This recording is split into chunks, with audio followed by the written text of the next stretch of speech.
Well, good afternoon, baseball fans. This is George Bryson with Bob Neal, welcoming you to the Cleveland Stadium in Cleveland, Ohio, and the 1963 All-Star Baseball Game.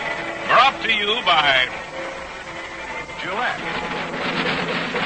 maker of the Gillette Slim Adjustable Razor, and remarkable Super Blue Blades, extra rich, foamy instant lather, convenient right guard power spray deodorant, and new Sun-Up aftershave for that top-of-the-morning feeling. And by the Chrysler Corporation, makers of Plymouth, Valiant, Chrysler, Imperial, Dodge, Dodge Dart, and Dodge Trucks, all with the first and only 5-year or 50,000-mile warranty.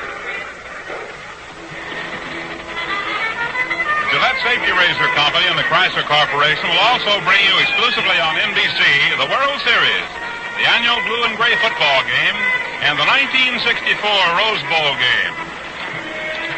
This program is authorized under broadcasting rights granted by the Commissioner of Baseball solely for the entertainment of our audience. And any publication, reproduction, other use of the pictures, descriptions, and accounts of this game without the express consent of the Commissioner is prohibited.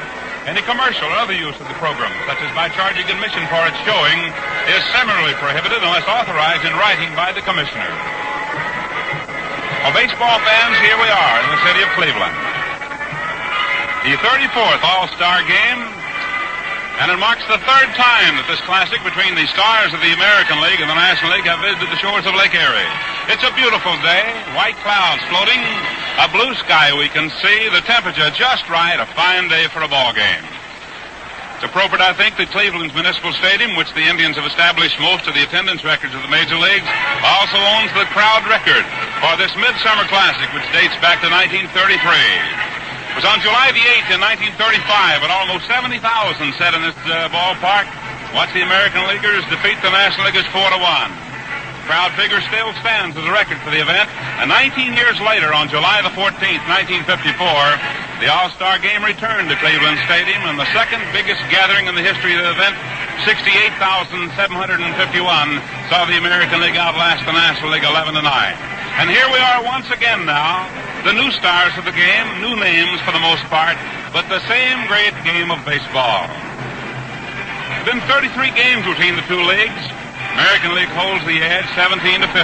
One game ended in a tie. Some of the great names have played in these All-Star games, and I think a fitting start to the series. Dramatic All-Star games, individual deeds through the years. Initial contest was featured by a 2-run home run off the bat of Babe Ruth. First of many notable blows that have been hit in these games. The American League defeated the National League 4-2, and Lefty Gomez received credit for the victory, Bill Hallahan being charged with the defeat. Now, both the games played here in Cleveland Stadium rate were the most exciting ones of the series. In the first one, Gomez and the Indians' Mel Harder combined to toss a nifty 4-hitter in pitching their mates to a 4-1 victory over the National League. More great names. Jimmy Fox. There's a Fox in the ball game today. But the Double X was a different one. Big, strong hitter. And he had a 2-run homer in the first half of the first inning. The last half of the first inning to send the American League off to an early lead. Later, he accounted for a third run with a single. Names like Archie Vaughan, Bill Terry, Gomez, Joe Vosmick, Babe Ruth, Carl Hubble, Jimmy Fox, Joe DiMaggio, Ted Williams, Bobby Dorr, Stan Musial, Red Shandiest, Enos Slaughter, Manny Minoso, Whitey Ford, Willie Mays, and just a few who have been outstanding in these ball games. And I suppose, too, there's a bit of difference that you can find in this one as compared to the World Series. The World Series pits the two winning teams. Here, it's kind of a dream, really, because a dream fulfilled, because you see the greats as selected by the teammates themselves who will play in this ball game. Now let's take a quick look at the starting lineups. These have been selected by the ball clubs, the ball players themselves on a vote. Tommy Davis will lead off of the Dodgers. He'll be in left field. Hank Aaron of the Braves will be in right field hitting second. Batting third at first base will be Bill White. The squads are going to be introduced right now, and we'll go along with what we're doing here, and there will come to 2 or 3 names that I'm certain that you'll hear a tremendous ovation. Alvin Dark has just been greeted. Batting fourth for the National League will be the center fielder, Willie Mays. Ed Bailey of the Giants is the catcher. He'll be batting fifth. Kenny Boyer of the Cardinals at third base, hitting sixth in the order. Dick Grote, also of the Cardinals, at shortstop, hitting seventh. Julian Javier will be at second base, he too with the St. Louis Cardinals. And the pitcher from the Cincinnati Reds will be Jim O'Toole, a left-hander. Looking now at the American League, they'll lead off with Nelson Fox of the Chicago White Sox at second base. Batting second in center field, his first year, first All-Star game, Albie Pearson. Batting third, the right fielder Al Kaline of the Tigers. Frank Malzone will be batting fourth. He's the third baseman. Leon Wegner of the Angels in left field, hitting fifth. Of the Minnesota Twins, their great catcher Earl Batty will hit sixth. And the Yankees' sensational first baseman, playing in his first All-Star game, Joe Pepitone will hit seventh. And Zoilo Versalles in his first one will be at shortstop, a nifty man with a glove. And Ken McBride, a right-hander, but very similar to O'Toole in equipment, personality, and so forth, will do the pitching. Ken McBride, by the way, has been a very good pitcher, though he's been in two previous All-Star assignments. Last year, he could not appear because of a broken rib. First year, did not get into the ball game. This year will be the starting pitcher. He's been selected. Well, it's pretty tough, you know, for Gene Mach to pick out a man to start a ball game with all the talent lined up here. McBride, Monbouquet, Pizarro, Raditz, Brandt, Boughton, Bunning, such names as that. And McBride has had a fine June. He has not lost a ball game since the last week in May, and he's won 6 in June. He's a right-hander. Now, Jim O'Toole, a young fellow who was born and raised in Chicago, the son of a policeman there. And Jim O'Toole and the Cincinnati organization has come a long, long way. They laughed a little bit, I think, when it was learned that he put T-H-I-N-K in letters on the fingers of his glove. But he's done that, and he's now become one of the great pitchers of the game. McBride was born in Huntsville, Alabama. He now lives here in Cleveland. Warren Spahn is coming out now. 14 All-Star appearances for him. And now for the 20th year. Listen to this one. All-Star team from the St. Louis Cardinals, outfielder Stan Musial. Stan the man. And now, the starting lineup. They'll be now giving the starting lineups. And playing left field from the Los Angeles Dodgers. Introducing Tommy Davis right at the moment. We've already given you the lineup. We'll give you something about some of these fellows as they come out now. Second, and playing right field from the Milwaukee Braves, Hank Aaron. Hank Aaron has been introduced. There has been a slight change in the batting order, but we have it correctly now, I think. But right now, good pleasure. First base. I'd like to tell you this, that the All-Star Baseball game is being brought to you from Cleveland Stadium in Cleveland, Ohio. Now, you know Bob Neal, a really great player, kind out on this field today, are the fellows who keep working at it.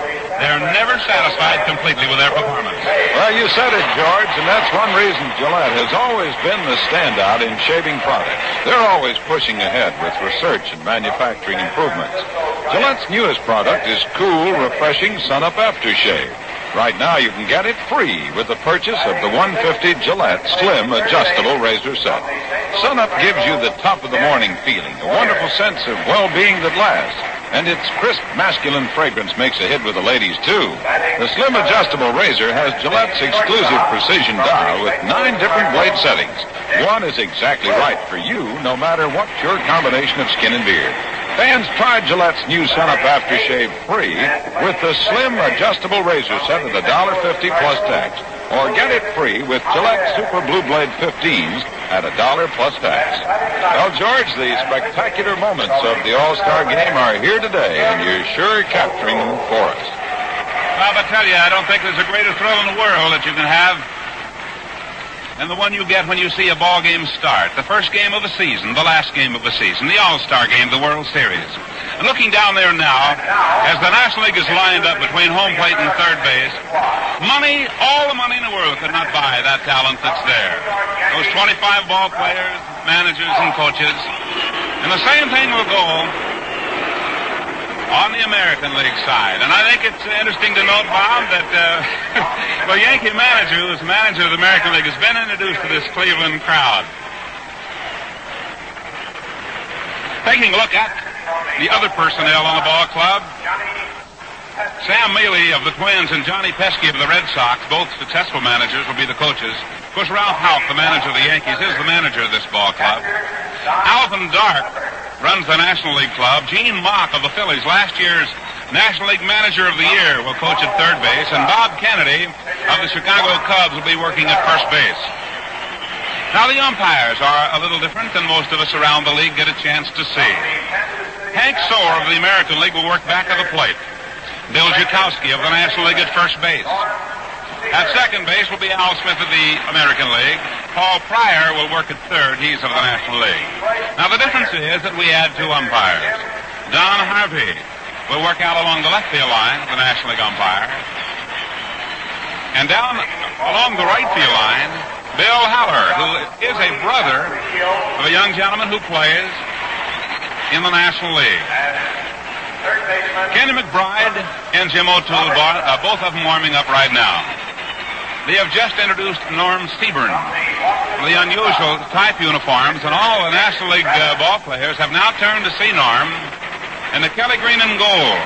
Although Cleveland has a very colorful uniform, a home uniform that is, very colorful. This could be a coming thing in baseball. Color being added to the ballparks.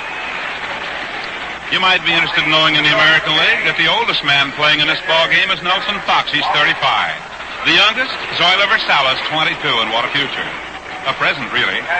The heaviest man is Dick Raditz, a fireballing pitcher of the Red Sox. He weighs 235. And the lightest, well, I think you already know, that would be little Albie Pearson at 141, and he's gained 6 pounds since he started to play baseball. The average age of the American League, 27 years. Average height, 6 feet. The weight, 189. And that just about tells you the American League story. There are many, many other things that can be said about these ball players. Let's go now to the National League and check. The oldest man there, Stan the Man. He's 42 years old. The youngest is Ray Culp. He's 21. Drysdale, the tallest, 6'6". Maury Wills, the shortest, 5'5". They've introduced Mudcat Grant now, a pitcher with the Cleveland Indians, and a good one. And he gets quite an ovation from the fans here. Don Drysdale, Ed Bailey, Johnny Edwards, and Joe Torre lead in the weight department. Each weighs 205. And Maury Wills is the lightest man on the National League squad, 160. And playing center field from the Los Angeles Angels, Albie Pearson. Little Albie's being introduced right now. Now, I suppose that watching Albie Pearson play baseball can certainly be a kind of a lift to those of you who are not born to grow to be 6 feet tall. Albie has showed that he can do it, and he's done it. Al Kaline, one of the great names in baseball, has just been introduced. The ground crew here, getting that infield absolutely sharp.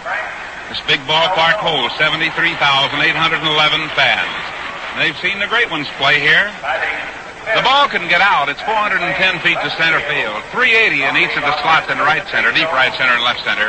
365 in straightaway right center and left center.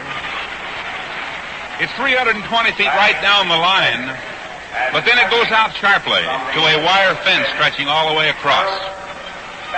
There have been 192 home runs hit in this ballpark last year. There were that many. The Tigers ballpark, Tiger Stadium, saw the most in the league, 208. Minnesota, they hit 194 with that power-laden team, and right here, 192. Tricky wind, though it does not affect the play itself, the most part. We'll find banners in this ballpark, one blowing one direction and one another. And I'm sure that all of us here in this booth and connected with this broadcast are very much in debt, too, and wish to compliment those responsible here in Cleveland for all the facilities we have. They're just great. Of the American League, at first base, Bill Zukowski. Announcing the umpires now, and they're coming out. At second base, Duke Snyder of the white sidewalls, they say, is down there, and Duke, the white sidewalls denote the gray hair that come along the top of his ears. Umpires being announced. The players have returned out of the foul lines. We're just a few minutes away from the start of this contest. Jimmy O'Toole is still warming up. And Ken McBride has finished. A Marine Corps color guard in deep left center field.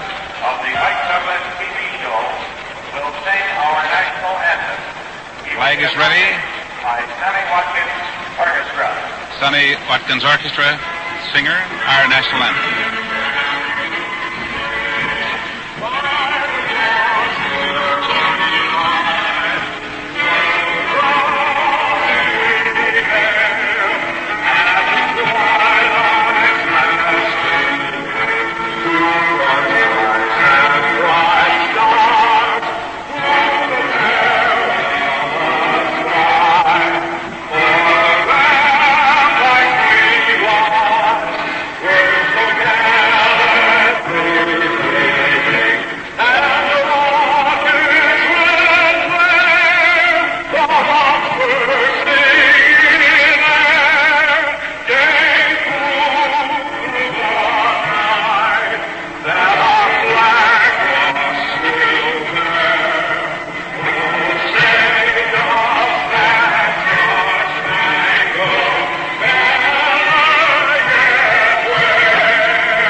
Let's pause now 10 seconds for station identification. This is WGY, 10 on your radio dial, Schenectady.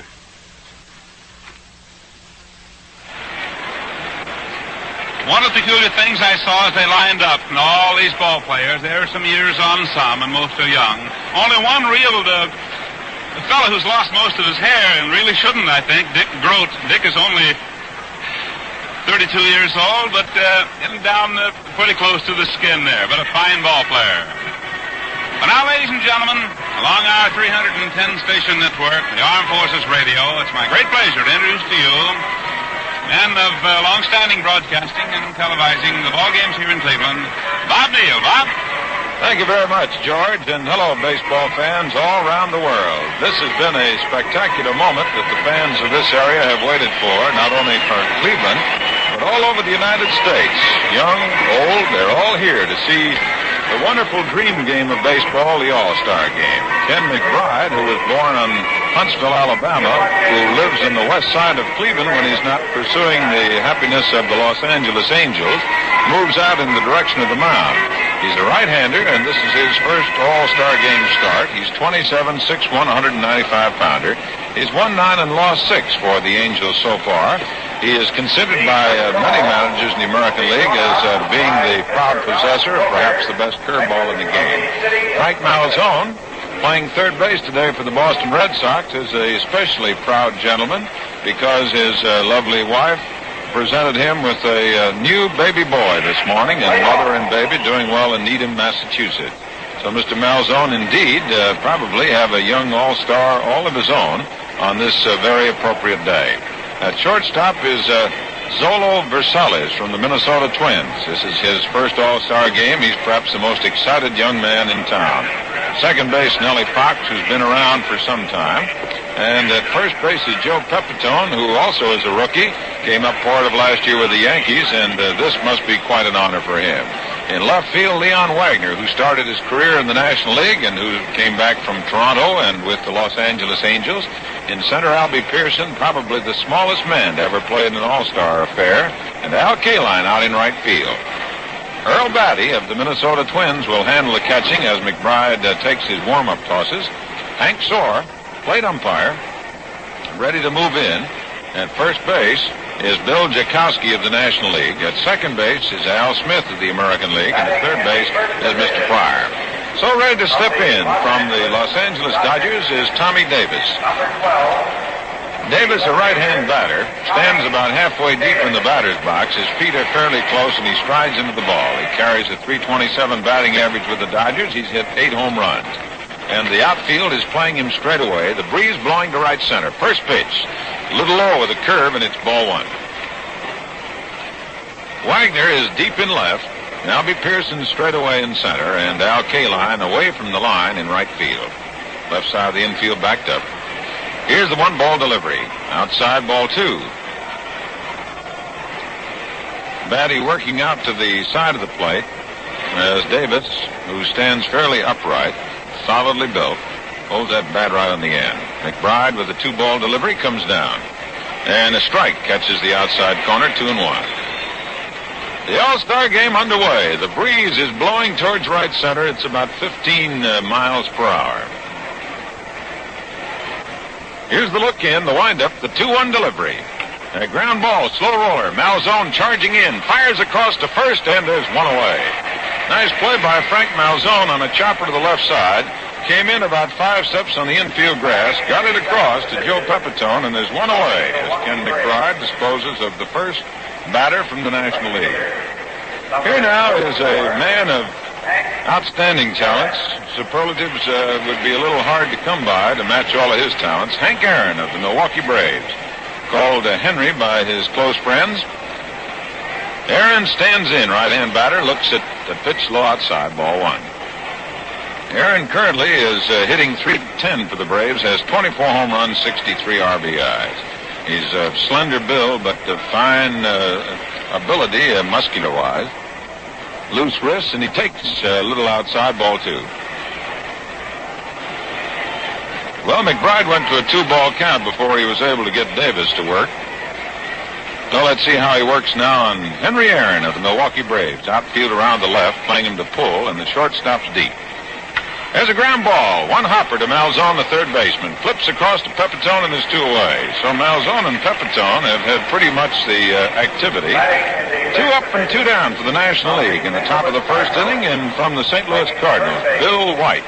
Number 12, Bill White. Bill White started out in life, wanted to be a doctor, got a Bachelor of Science degree, and he has been pursuing a very gainful occupation, playing for the St. Louis Cardinals.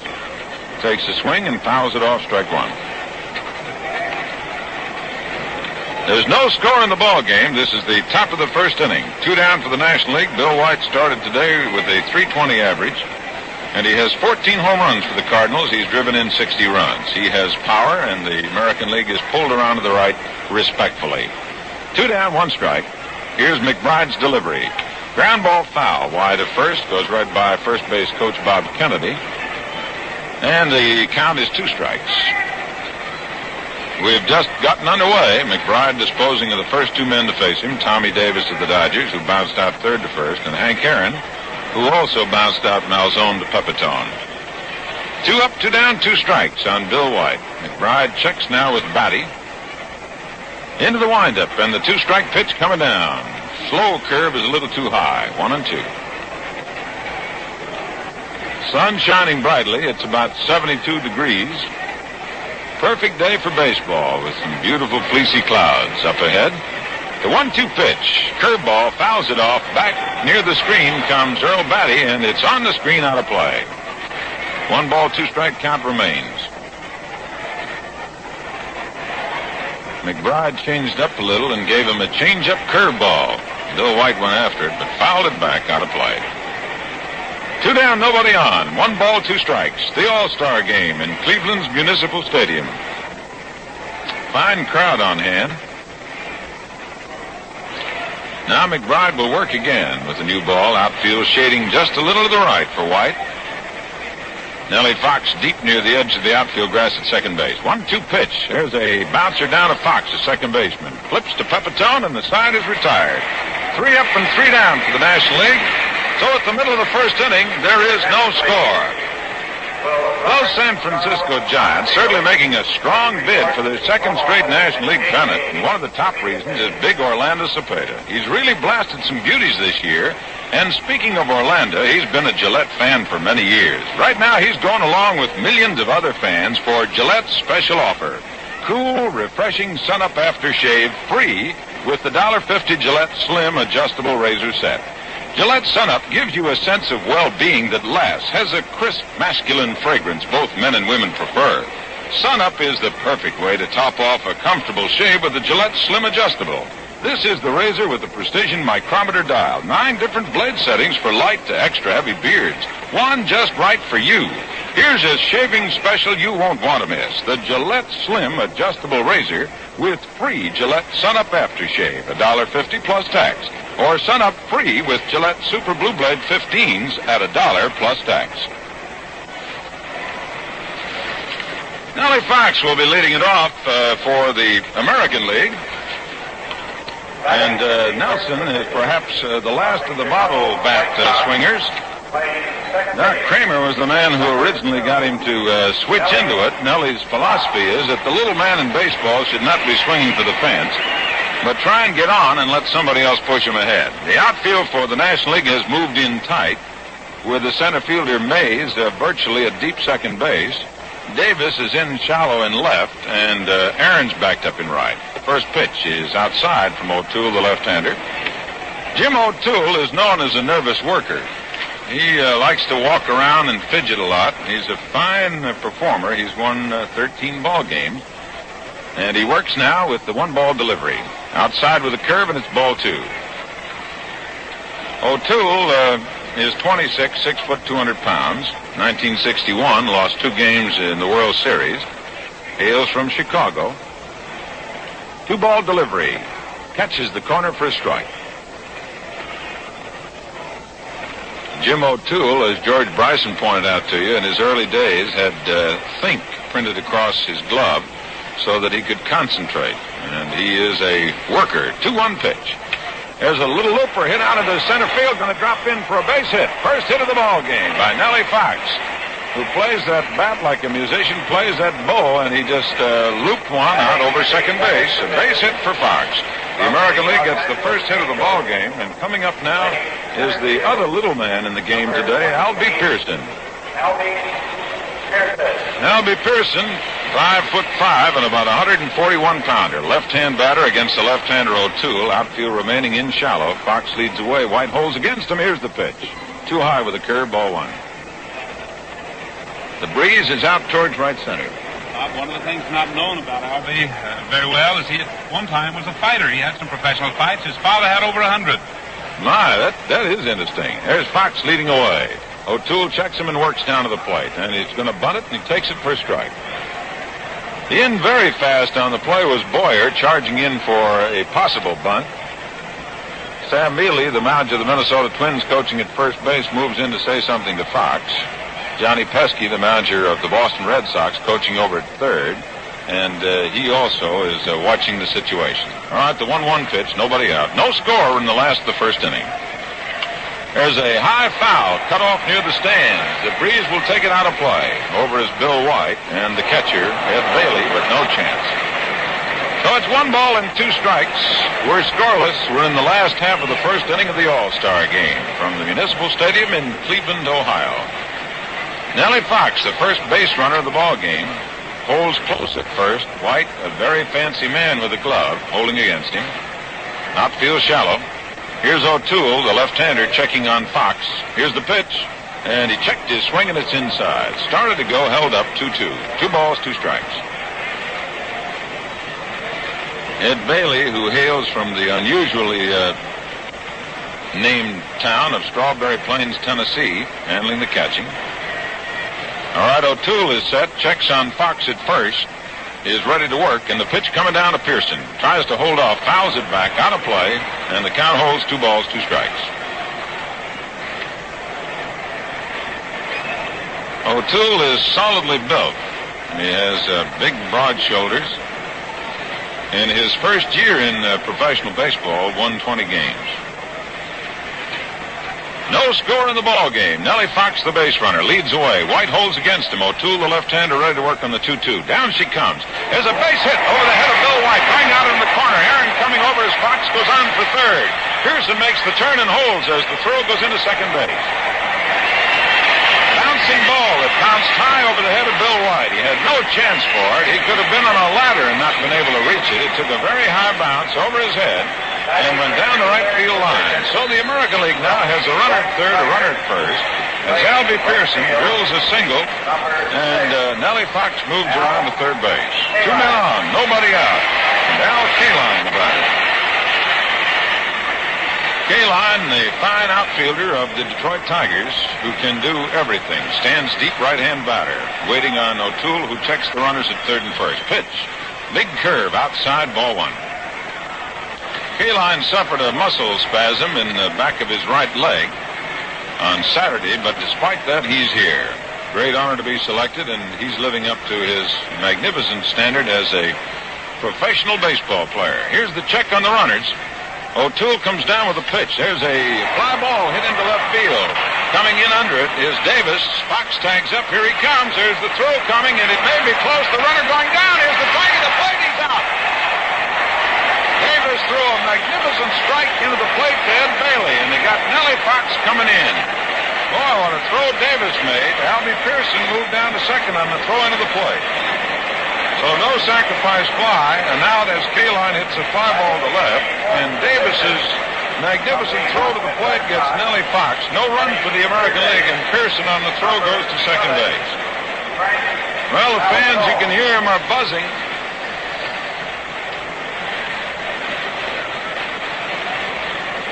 Davis threw himself a shot in there like he'd fired it out of a rifle.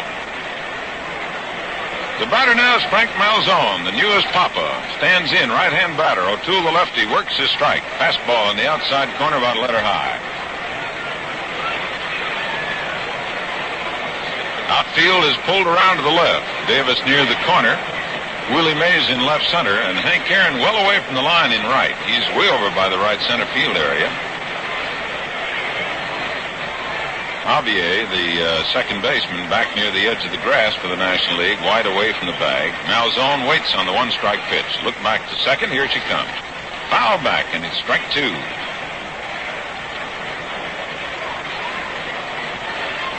Well, the American League fans in the Cleveland area who do not have an opportunity to see too many of the National League stars are still really buzzing over that throw made by Davis to the plate. And they got Nellie Fox, I would say, rather easily.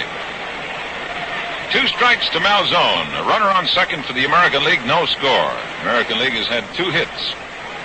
Here's the check by O'Toole. Look back to Albie Pearson, and the pitch coming down. Outside, fastball. 1 ball, 2 strikes. Malzone was tempted, but held off. Frank is having one of the fine years of a very bright Major League career. Sam Mealy motioning out to Albie Pearson, the base runner at second. 2 out, no score, 1 ball, 2 strikes, last of the first inning. Here's the pitch. Outside, ball 2. Oh, it's 2 balls, 2 strikes.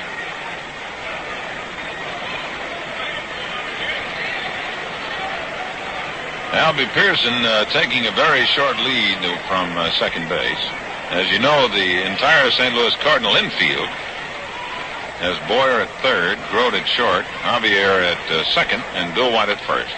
Here's a little looper going out in the left center field. Might drop in. Going out is Grote, and he's got it. Fine play by Dick Grote. Running away from the infield, grabbed that one.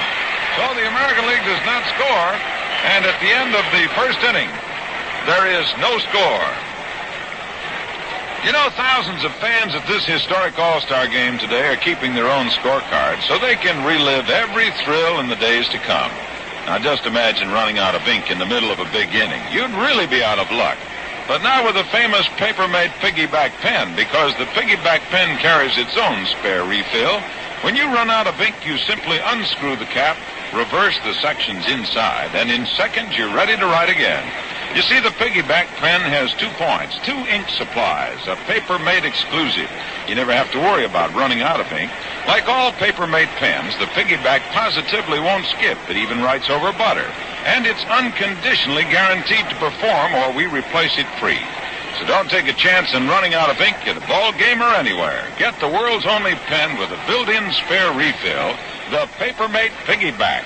Get a Paper-Mate Piggyback in a variety of color combinations, only $1.69. Fans have seen some real thrills in the early moments of this game. Fine catch by Dick Grote of a little blooper that looked like it was headed out there. And here now, as we move to the top of the second inning, no score, is Willie Mays. Ken McBride retired the first 3 men to face him on bouncers to the third baseman. Mays looks at a fastball outside, ball 1.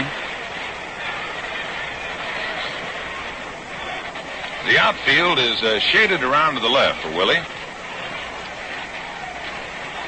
McBride ready, the 1-ball pitch.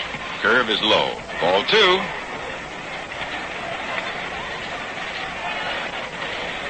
Willie Mays of the San Francisco Giants, hitting .271. He's got 16 home runs and 41 RBIs. The 2-ball pitch, strike on the outside corner, just above the knees. McBride has gone to 3 hitters so far with a 2-ball count and then has come back to get them.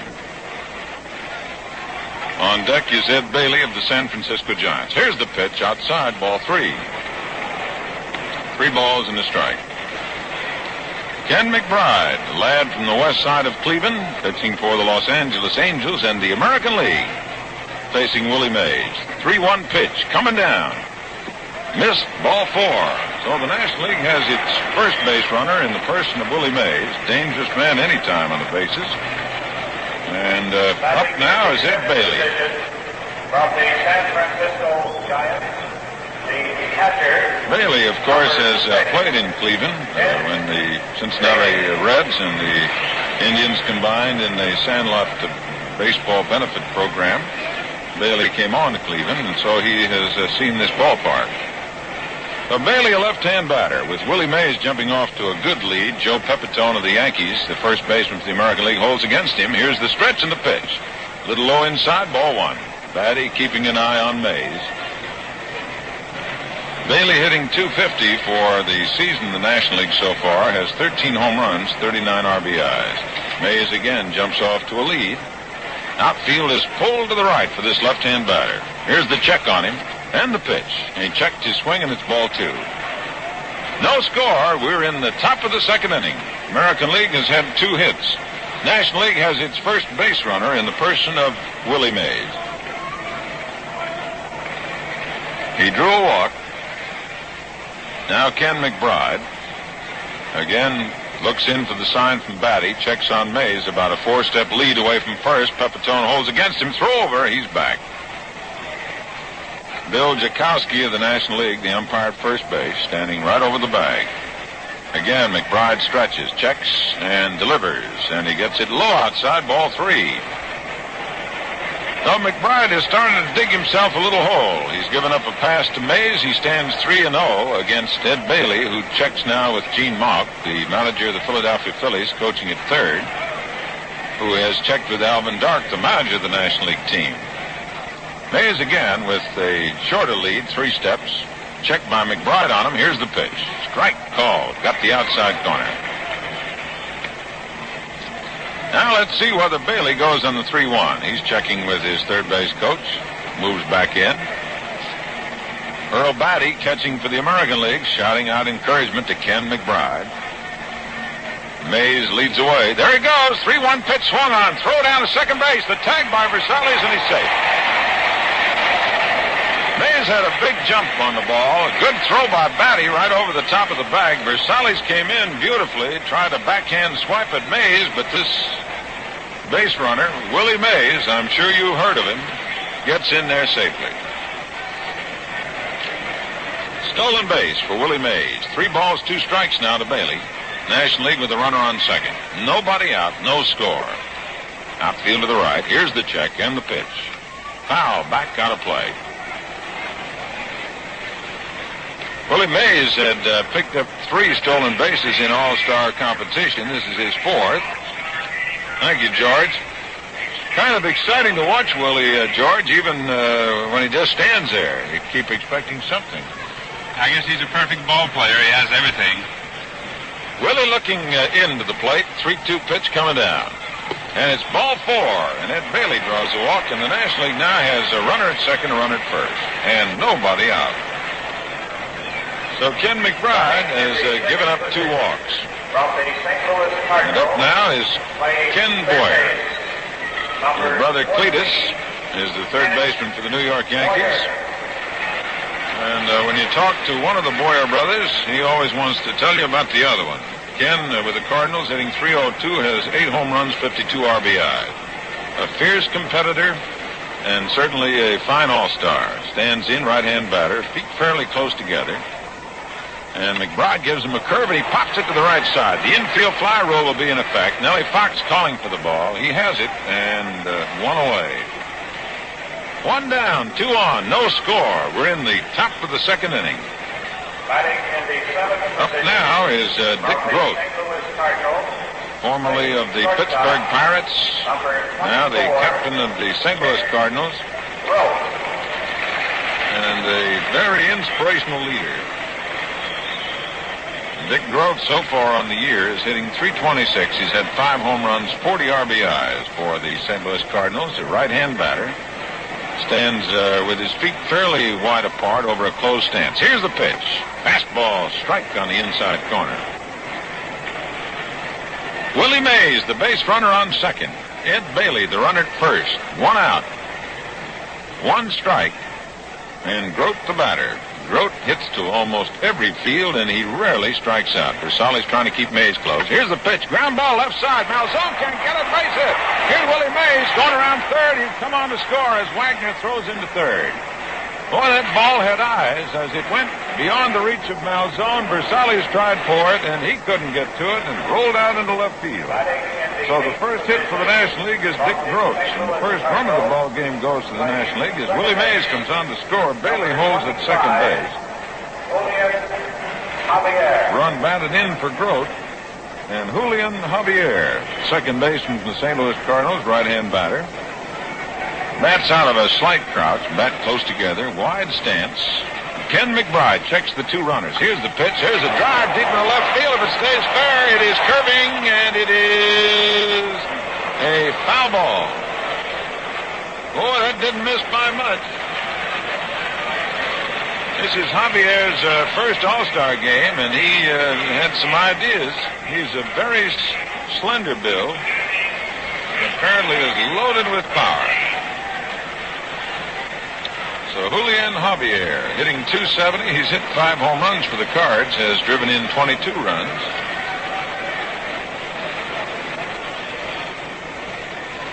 The outfield playing straight away. It's the National League 1, the American League nothing, as we play in the top of the second. 1 out. Here's the pitch, and it's a strike. Curveball cut the outside corner. Strike 2. We were checking some of these players last night on the pronunciation of the names. And Julian kidding us about the J being a sort of a H in Spanish.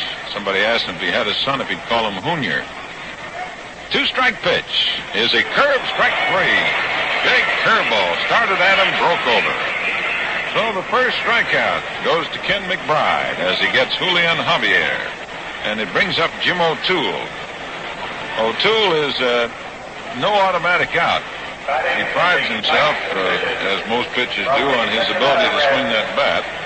He got the bill of a hitter, and up he comes from the Cincinnati Reds, their fine left-hander, Jim O'Toole.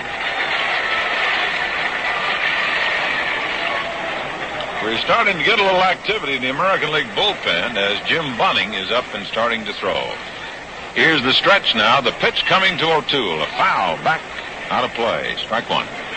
2 down, 2 on. National League leads 1-0. Willie Mays drew a walk, stole second. Bailey walked. Boyer popped to the second baseman, and Grote, with a single between the shortstop and the third baseman, brings in the first run of the game. Now Ken McBride checks with Earl Batty. Ed Bailey, the runner, at second. Dick Groth to run at first. Here's the pitch. Outside, fastball, 1-1. Bright day for this great affair. Large, fleecy clouds out over Lake Erie. As you know, the Municipal Stadium in Cleveland is on the shores of Lake Erie. And the breeze is slight. Here's the 1-1 pitch. Ground ball to the shortstop. Versalles has it. Goes to Fox for the force on Grote coming over. And so the National League picks up a run. Middle of the second inning. The score, National League 1, the American League, nothing. These All-Star games are usually pretty tight battles, aren't they, George? Well, they sure are, Bob, except for 1946. Remember that one? The Americans jumped to a 2-run lead in the first inning and kept on going to a 12-0 win. Yes, they had the stuff it takes to stay out in front. It's like Gillette. They've got the research and manufacturing skill that produces superior men's products. Gillette Right Guard, for example, the country's leading power spray deodorant, gives 24-hour protection in just 2 seconds. Its cool, refreshing mist dries on contact, gets right through for complete protection against odor. 79 cents, or the new economy king size for only $1. Another Gillette winner is extra rich, foamy instant lather that keeps your beard drenched through the entire shave. It gives you a refreshing lift, a clean, cool shave every time with K34 antiseptic to kill harmful facial bacteria. Gillette Foamy, 79 cents, or the giant economy size, only 98 cents.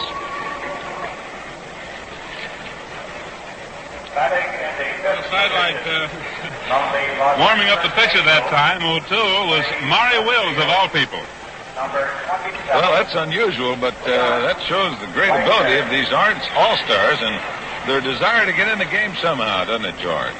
Here's Leon Wagner, powerfully built left-hand batter against the left-hander O'Toole. Swings and misses.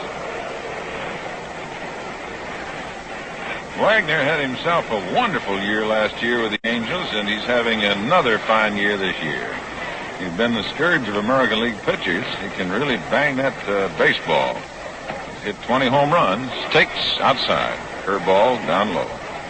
59 RBIs for Leon Wagner and a .330 batting average. He's one of the top 10 in the American League. Outfield straightaway for him, breeze blowing towards right center field. Here's the 1-1 pitch. Fastball cut the corner at the knees, and it's 1 ball, 2 strikes. Leon Wagner is one of the very few ball players in baseball who hit with their hands apart an inch or so on the bat. And he's a pretty fair bid for the Triple Crown. I should say. Here's the 1-2 pitch by O'Toole. Fastball foul back, out of play. And an All-Star souvenir has just gone into the stands.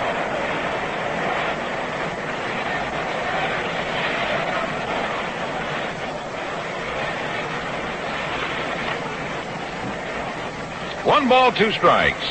National League leads 1-0. This is the last of the second inning. Here's a little line drive hit out over the head of the third baseman. Base hit as Wagner reached out and slapped that ball in the left.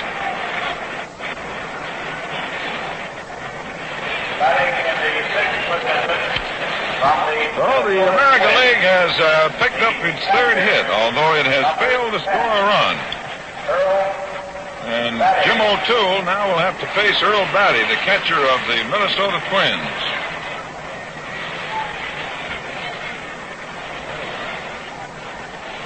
Here's the stretch, the check on the runner. Here's the pitch to Batty. Takes high, ball 1. National League converting 2 bases on balls, a stolen base, and a single to pick up a run in the second inning. American League had 2 singles in the first, but couldn't score as Davis came up with a great throw from the outfield. Pitch to Batty, outside, ball 2. O'Toole now, 2-0, 2 balls, no strikes. Jim Bunning was loosening up while the National League was at bat.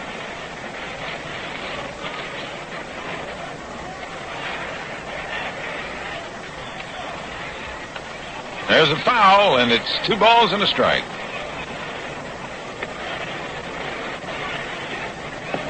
Two balls, 1 strike. Nobody out. Here's Earl Batty standing in against the left-hander Jim O'Toole. Outfield has swung around to the left for him. Sun shining brightly. O'Toole checks now on Leon Wagner, the base runner.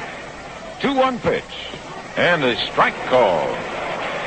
Started the curve way outside of this right-hand batter. Larry Jackson of the Chicago Cubs now starting to throw in the National League bullpen. Right-hander. 2 balls, 2 strikes. O'Toole again checks on Wagner, the runner at first. Here's the 2-2 pitch. Change-up curve outside, ball 3. O'Toole was trying to set Batty up. Earl Batty wears a sort of side cover on his helmet. Protection against any additional blow is hit about 2 years ago. 3-2 pitch by O'Toole as he checks on Wagner, comes down. There's a solid smash into right center field. Going back out there is Aaron near the fence, and he hauls it in.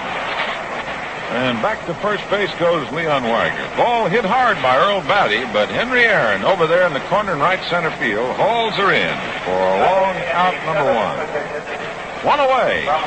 And up now is Joe Pepitone.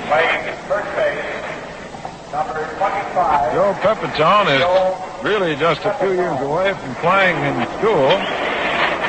And last year as a rookie was up with the Yankees for a while. This year his first full year honored by his peers as the American League's first baseman. .277 average. Left-hand batter. O'Toole checks on Wagner. Delivers. There's a slash foul into the stands in left field. Pepitone has hit 14 home runs already in the American League. Has driven in 44 runs.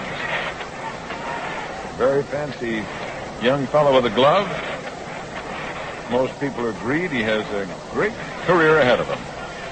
1 strike in the pitch. Curveball, pounded foul to right side, going off against the facing of the temporary box seats. 2 strikes now to Joe Pepitone. National League leading 1-0. This is the last of the second inning.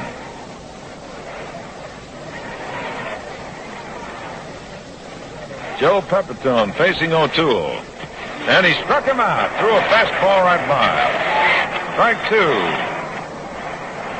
And that is a strikeout for the American League, a strikeout for the National League. As Jim O'Toole gets his first strikeout, Ken McBride picks up his first in the second. And the score, National League 1 and the American League 0. Here's Zolo Versalles, who's named to his first All-Star game. Right-hand batter crouches over that plate, hands out well away from his body. O'Toole, the left-hander, hits him with a pitch, and on to first base goes Versalles. On to second goes Wagner. So Versalles becomes the first hit batsman of the game. His arms sort of hang out over that plate. He pulled back, but the breaking ball looked like a slider got him. His manager, Sam Neely, who's the first base coach, is checking him. So Ken McBride now comes up. 2 out, 2 on. National League leading 1-0. This is the last of the second inning. American League has had 3 hits. The National League has had but 1, but the National League has the run. The outfield fairly shallow in all fields. Straight away, O'Toole, the left-hander, checks Wagner, the runner at second. Delivers too high. Ball 1. Willie Mays guiding the other members of the National League outfield. He's got Davis over a little in the corner and left. Aaron almost straight away in right. Here's the check on the runners by O'Toole. The 1-ball pitch. Strike. Went after the curve and didn't get it. 1-1.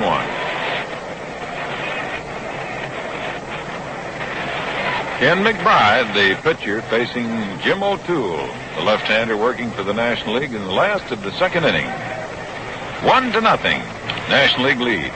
Here's the check by O'Toole, and the 1-1 pitch comes down. Bouncer, slow roller, left side, rolling foul. So back comes Ken McBride. It's 1 ball, 2 strikes, 2 out and 2 on.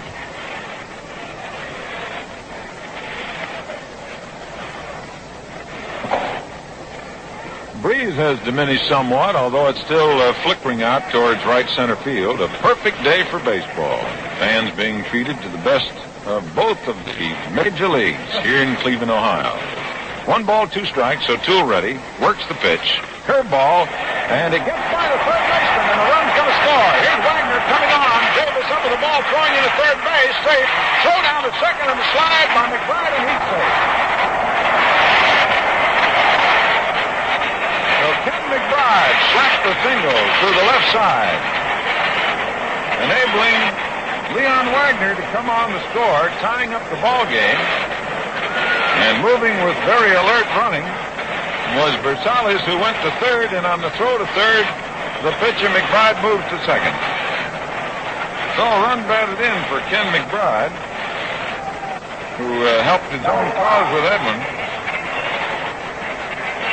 Scored as a single.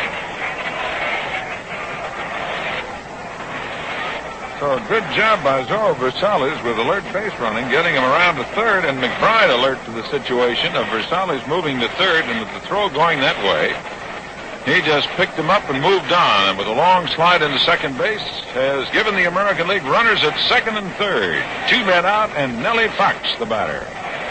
Little conference now between Dick Grote and the pitcher O'Toole. The outfield is shallow, of course, for Fox, with the exception of Aaron, the right fielder. Fox can pull the ball. Now Bill White moves back to first baseman. Runners lead away. Score tied, 1-1 in the last of the second. Here's the pitch. Fastball inside to Fox, and it's ball one. Ken Boyer, the third baseman, is playing about 2 steps off the edge of the grass. He cannot move in too far because he wants to keep Versales fairly close at third. McBride leads away at second. Here's a little looper hit down the line. Davis is there, and he's got it. So Fox lines to Davis, and the side is retired, but the American League ties it up. So at the end of the second inning, the score is National League 1, the American League 1. Ran into Yankee manager Ralph Houck just before the teams took the field. Said he noticed that many of the fellas are already swinging to new Gillette Sun-Up aftershave. You get it free with the purchase of the slim adjustable razor set on Gillette's special offer. Men prefer Sun-Up's crisp, masculine fragrance. The gals go for it too. Sun-Up is cool, refreshing, gives you that top-of-the-morning feeling, a sense of well-being that lasts. And for comfortable, long-lasting shaves, it's the Gillette Slim Adjustable Razor all the way. Whatever your combination of skin and beard, the Slim Adjustable suits it to a T. Gillette's exclusive precision dial has 9 numbered blade settings, and one is just right for you. Remember, you get the generous 2-ounce size of Gillette's new Sun-Up aftershave free with the slim adjustable razor set at $1.50 plus tax. Or it's free with Gillette Super Blue Blade 15s at $1 plus tax. Tommy Davis. Well, we now have a tied-up ball game. The American League with 2 hits in that inning. A hit batsman was vital to keeping their hopes alive. There were no errors. 2 men are left. And it's tied up 1-1 as we go to the top of the third. Tommy Davis takes a fastball low outside. The Dodger left fielder, who was the National League batting champion last year with a .346 batting average, made a great throw in the first inning. Takes low outside, ball 2, as Ken McBride works to him. Jim Bunning is up again and throwing in the American League bullpen. Bunning worked on Sunday for the Tigers. And McBride is working with 3 days rest. A solid smash in the left center field. Base hit. Oh, that ball really took off. Davis makes the turn at first and holds as Albie Pearson fires it into Versales, the shortstop. So Tommy Davis drilled one. And that is hit number 2 for the National League. Here's Hank Aaron of the Milwaukee Braves, right-hand batter. And Bunning is starting to throw a little harder in the bullpen.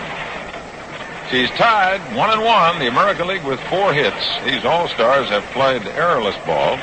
McBride checks on the runner Davis. Here's the pitch to Aaron. Curve low outside, ball 1. Outfield straight away.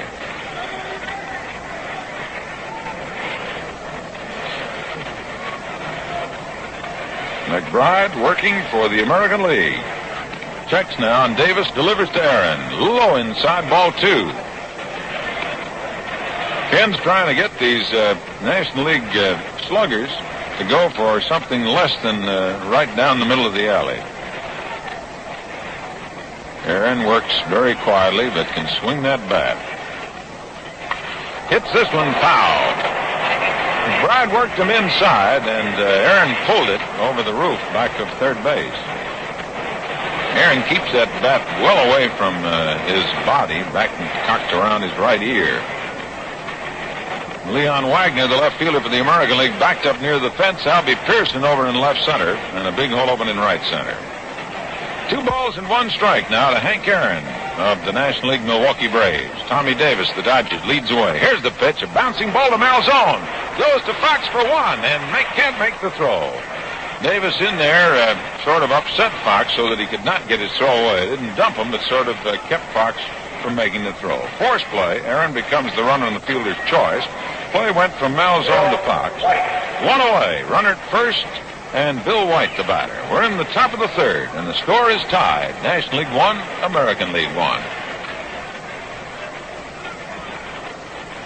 Tommy Davis, a very fast man, and carries 200 pounds in that frame, and that's why Nellie Fox sort of stepped out of there. Low and in the dirt. Good pickup by Patty.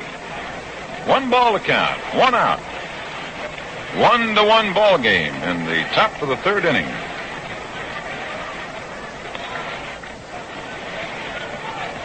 White sort of works that bat around like youngster would work a little stick. He keeps it loose. Ball 2 inside. Now White checks in with Gene Mauch, the coach at third base for the National League. Moves back in, checks his belt. Hank Aaron, the base runner at first, staying close with Pepitone, holding against him. McBride checking with Earl Batty, the catcher. Has the sign, checks on Aaron, delivers. There's a swing and a high bouncer. Pepitone grabs it and is going to go to first, and he just gets there. He looked down to second as if he might throw to Versalles to try and get Aaron. Realized that he would not be able to get the speedy Aaron and elected to race to the bag, beat White. White bounces out, Pepitone unassisted. There is no sacrifice there. Aaron is moved down to second. And it brings up Willie Mays, number 24 of the San Francisco Giants. 2 down, score tied, 1-1. We're in the top of the 3rd. Aaron with a good lead from second. Ken McBride works to Willie, and it's high, ball 1. Willie Mays has 14 runs in 14 All-Star games, hitting .422 in All-Star competition. So he's been spectacular. A little low, ball 2.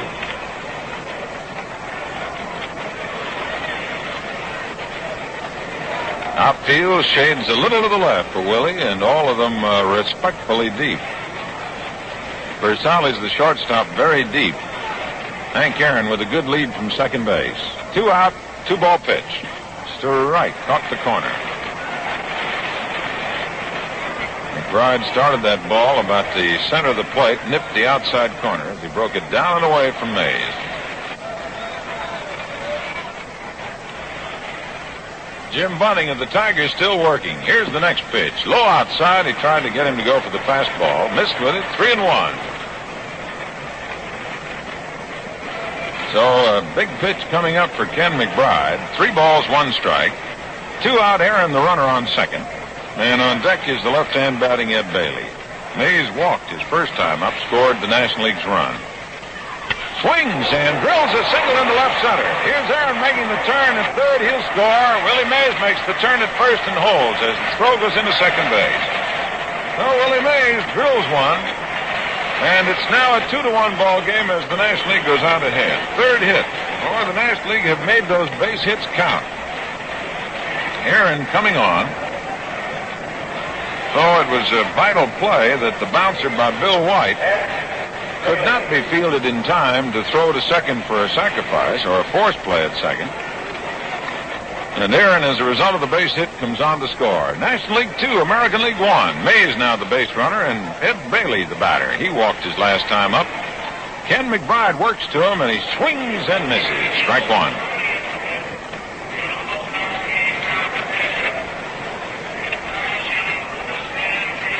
The outfield is straight away. And the right-hander watches Willie Mays. He's got a pretty good lead, Joe Pepitone. There goes Mays, and here Batty will not make the throw. The pitch was low inside. Mays looking around. He lost his cap about 4 feet from the bag. He wondered where the ball was. Ball was down low. Batty grabbed it and decided not to make the throw for fear he'd throw it away. 1-1 now with 2 out. Willie Mays with a good lead from second. Here's the pitch. Here's a base hit into right field. It's going to go through. Here's Mays making the turn at third as Albie Pearson is up with the ball and throws into second base. So Bailey rips one into right center field. And the National League goes ahead 3-1 on only 4 base hits. In comes Willie Mays after making it to second base, brought home by Bailey's single. And a run batted in for Bailey. 2 out. And Ken Boyer, the third baseman from the Cardinals, who popped to the second baseman in the second inning. McBride works to him, gets a strike over the outside corner.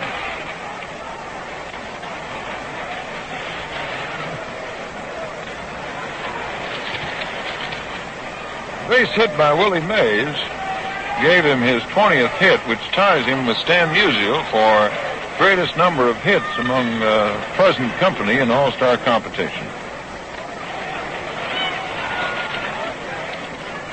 So it's 2 strikes now to Ken Boyer.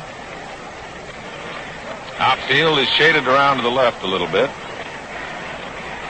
The runner at first base is Ed Bailey.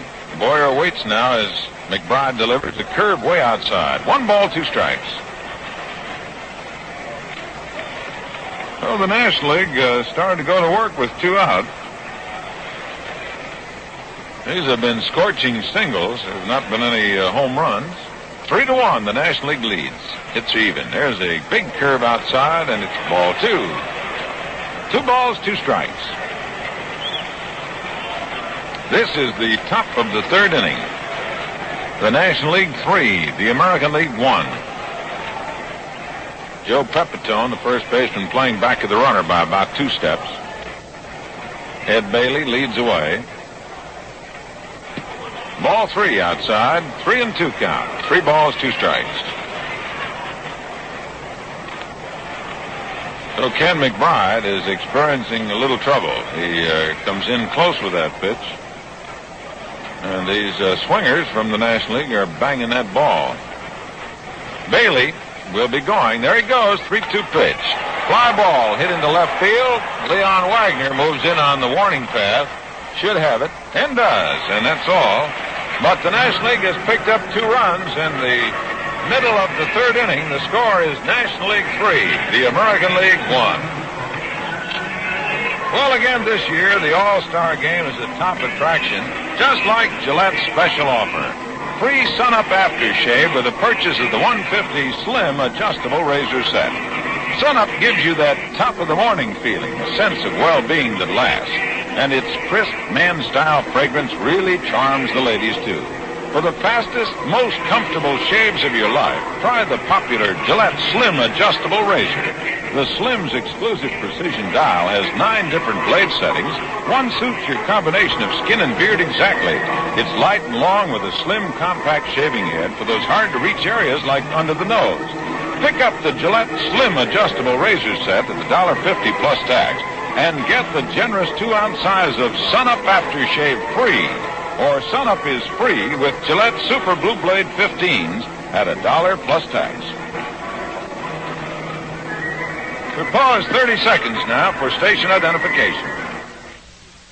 If you're buying a new car, a boat, or anything else you'd like to finance, be sure to check with Industrial Bank of Schenectady to find out how easily and economically you can arrange the loan you need. Industrial Bank offers low-cost loans for any worthwhile purpose, and you'll find a ready welcome whenever you care to stop in to talk over your needs.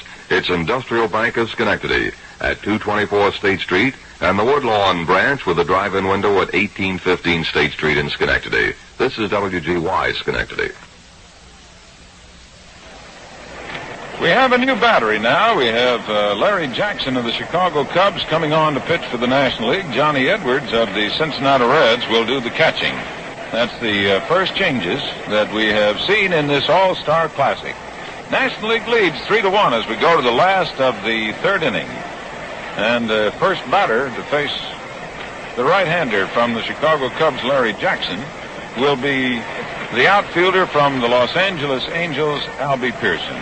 Alvin Dark wanted to have a clarification from umpire Hank Soar of where these fellas might go in the batting order, for I'm sure that the members of the press be interested in knowing how they will bat. And I think that's what's being sent along, a slight, no, maybe not.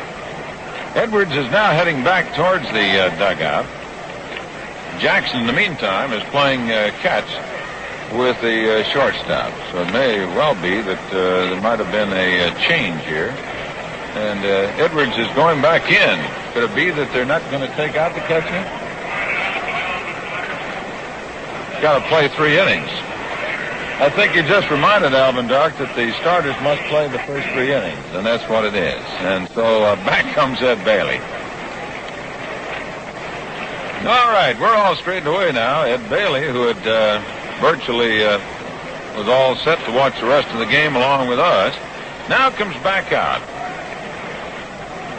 So we're ready to go as Larry Jackson comes on from the Chicago Cubs to take over the pitching charge. Jackson of the Cubs is 9-7, a right-hander. Works a fastball outside and high. Ball 1. O'Toole worked 2 innings and gave up 4 hits. There's a strike. 1-1. Therefore, Ed Bailey remains in the game. O'Toole did not walk a batter, and he struck out 1. He hit 1, and he surrendered a total of 4 hits. He's charged with 1 run. Here's the 1-1 pitch. There's a drive foul. Boy, Albie Pearson laid a little wood on that ball and lined it into the lower box seats.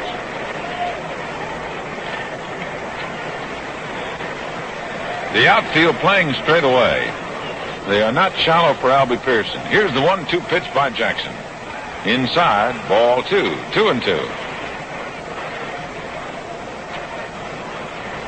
Alvin Dark had sent Edwards out. Of course, these managers want all of these young men to play. Here's the 2-2 pitch. There's a looper foul curving down near the stands. Racing over is Davis, but no chance. Out of play. 2 balls, 2 strikes. Managers want to give every opportunity to all of these young men who have been selected to get into the game. The 2-2 pitch coming to Pearson. Bouncer foul going into the American League dugout. That one got one of his associates down there in the dugout who just shouted out, "We're on the same team." 2 balls, 2 strikes. The pitch to Pearson. Too high, ball 3. Larry Jackson, one of the most capable performers on the mound. Many years starred with the St. Louis Cardinals, now doing an outstanding job with the Cubs. Works on the 3-2 pitch. There's a line drive in the left center field. It's going to be in there for a base hit. Chasing after it is Willie Mays. There goes Albie Pearson digging for 2. Mays up with the ball, fires it into third, and Albie Pearson with a double.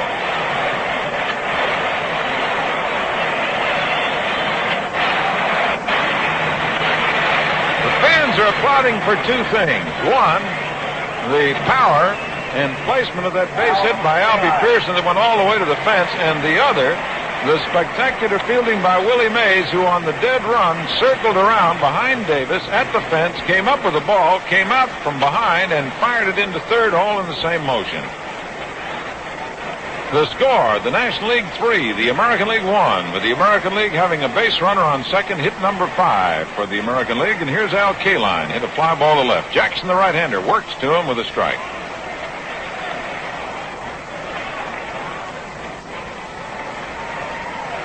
Four hits surrendered by O'Toole. Jackson surrenders a base hit to the first man he faces. All right, Albie Pearson leads away. Here's the look back to him by Jackson, and the pitch to Kaline. Swings a bouncer foul. Wide of third, and a half-piece souvenir. The Cleveland Indians have erected some temporary box seats around the front of the normal stands area, and that little fence is shorter than the regular fence, and fans, of course, with good exercise, are picking off a few souvenirs. 2 strikes now to Kaline. Stands deep in that box. Jackson looks back to Pearson on second. 3-1 the score. National League leads. 3-1 pitch. Strike call. And Al Kaline called out on strikes as Jackson exploded a curveball over the outside corner. Well, Jackson gets his first strikeout, second registered by National League pitchers today. Frank Malzone, he popped to the shortstop his first time up. Frank Malzone of the Boston Red Sox, hitting .329, has 12 home runs, 53 RBIs in the regular season. Takes low outside, ball one. Ed Bailey remaining in the game, handling the catching. And Larry Jackson, who took over the pitching from Jim O'Toole, working with Albie Pearson, the base runner. National League leads 3-1 as we play in the last of the third. Here's the stretch, check back to Pearson, the base runner. And cutting over is Javier. And all of a sudden, there was almost a pitch. Malzone was hoping the pitch would be made. Javier broke over to try a pickoff play on Pearson. And now Albie's looking back out towards him. 1-ball pitch. And it's low outside, ball two. Looked for a moment like Albie was a little frightened by all that commotion back there. He was looking in to see what was developing in front of him. 2 balls the count. 1 out, 1 on. And a strike. Malzone tried to check his swing, but it was over, and it's 2-1.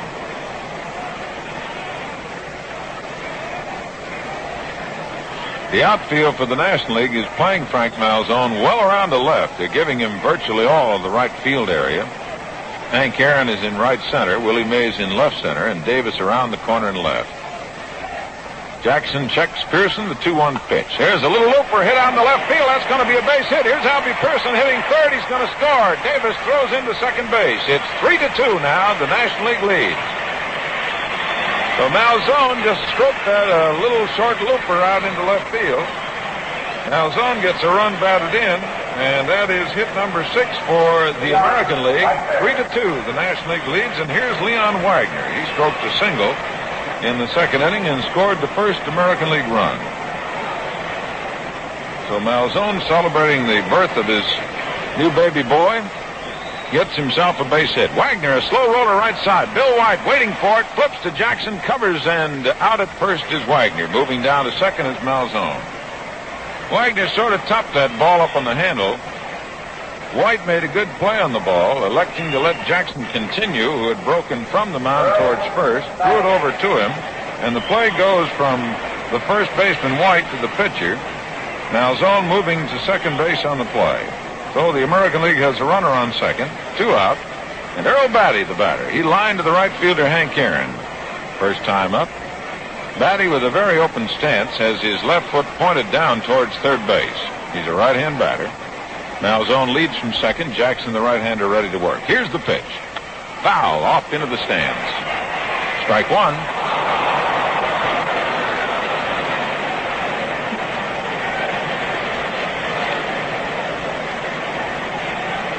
That one started in the upper deck, wound up in the lower deck, and the fan that got it did not expect it.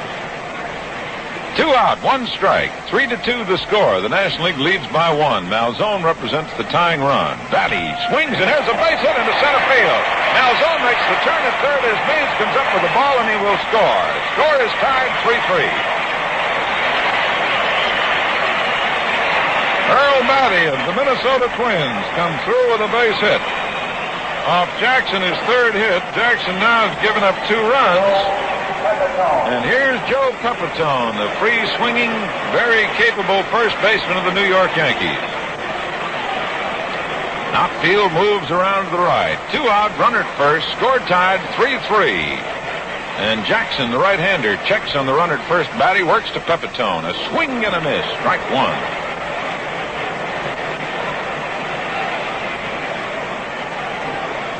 Bill White playing back of the bag with Pepitone, the batter.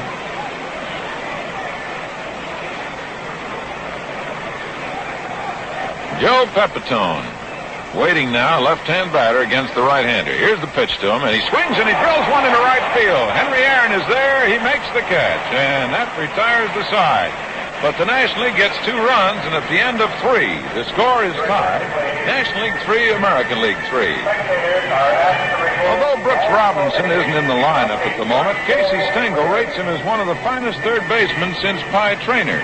Brooks is a pro who plays with the enthusiasm of a kid. He's enthusiastic about Gillette, too, one of our biggest boosters.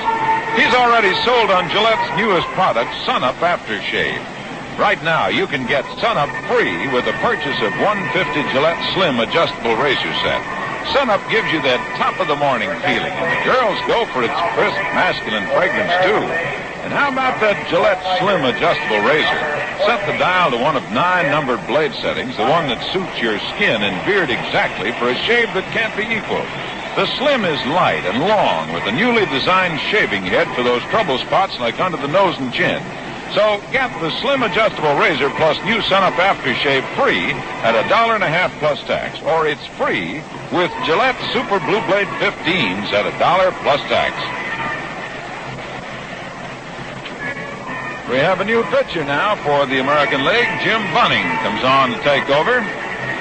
Bunning, who hails from down Kentucky way, used to, when he traveled during the baseball season, would have Bertie Tebbetts living in his house. Bertie Tebbetts was then the manager of Cincinnati. Jim Bunning is 31. He's 6'3", 195-pounder. Hails from Fort Thomas, Kentucky. And this is the 5th time that Jim Bunning has been selected. He's pitched 12 innings, has won 1 and lost none, has given up only 4 hits in all that time. Dick Groth of the St. Louis Cardinals will face Bunning. And here's the first pitch. Fastball for a strike. Ken McBride, who started, gave up 3 runs and gave up 4 hits. It's tied 3-3 as we go to the top of the 4th. Grote had a single his last time. Takes a curve. Big, slow curve. Started at this batter and then broke over it. Bunning is I guess ball players would say, a very difficult man to follow because he throws almost 3/4 sidearm and sort of falls towards first base as he delivers the ball. So Grote now moves up a little in the batter's box. And Bunning is ready to go with a 2-strike pitch. Score tied 3-3, a real thriller. Here's the 2-strike delivery. Curve is low outside, 1-2. Some American League batsmen try to bunt on Bunning, figuring that with his move towards first, if they can bunt the ball towards third, they lessen some of his effectiveness. Outfield is shaded to the opposite side for Grote. 1 ball and 2 strikes. The pitch. There's a fly ball hit into right field. Al Kaline is there, moves back a couple of steps, hauls it in, and there's 1 away. So Dick Grote is out number 1 in the top of the 4th. Ken McBride, who worked the first 3 innings, gave up 4 hits, walked 2 batters, struck out 1, and gave up 3 runs. Here's Julian Javier, second baseman from the St. Louis Cardinals, called out on strikes in the 2nd inning. He's batting in the number 8 spot. Outfield for the American League has Wagner in left, Albie Pearson in center, and Kaline in right. Straight away. Curve for a strike. Bunning, with his very effective sidearm motion, makes his curve doubly effective since he starts it right in at him. Frank Malzone, the third baseman, about even with the bag. Zoilo Versales of Minnesota, the shortstop, deep. Here's the 1-strike pitch. Fastball outside. 1 ball and 1 strike. 3-3 the score. 7 hits for the American League, 4 hits for the National League. We've had 1 double, the rest have been singles. Albie Pearson of the Los Angeles Angels with 2 hits. The 1-1 pitch. There's a high pop near the mound. Malzone shading his eyes. Moving in, has his glasses down, and makes the catch. That sun is brutal about this time, but Frank Malzone takes it 2 down. 2 up, 2 down as we play in the top of the 4th, 3-3 ball game. And we will have Larry Jackson, the batter. Larry Jackson. Jackson from the Chicago Cubs, the pitcher.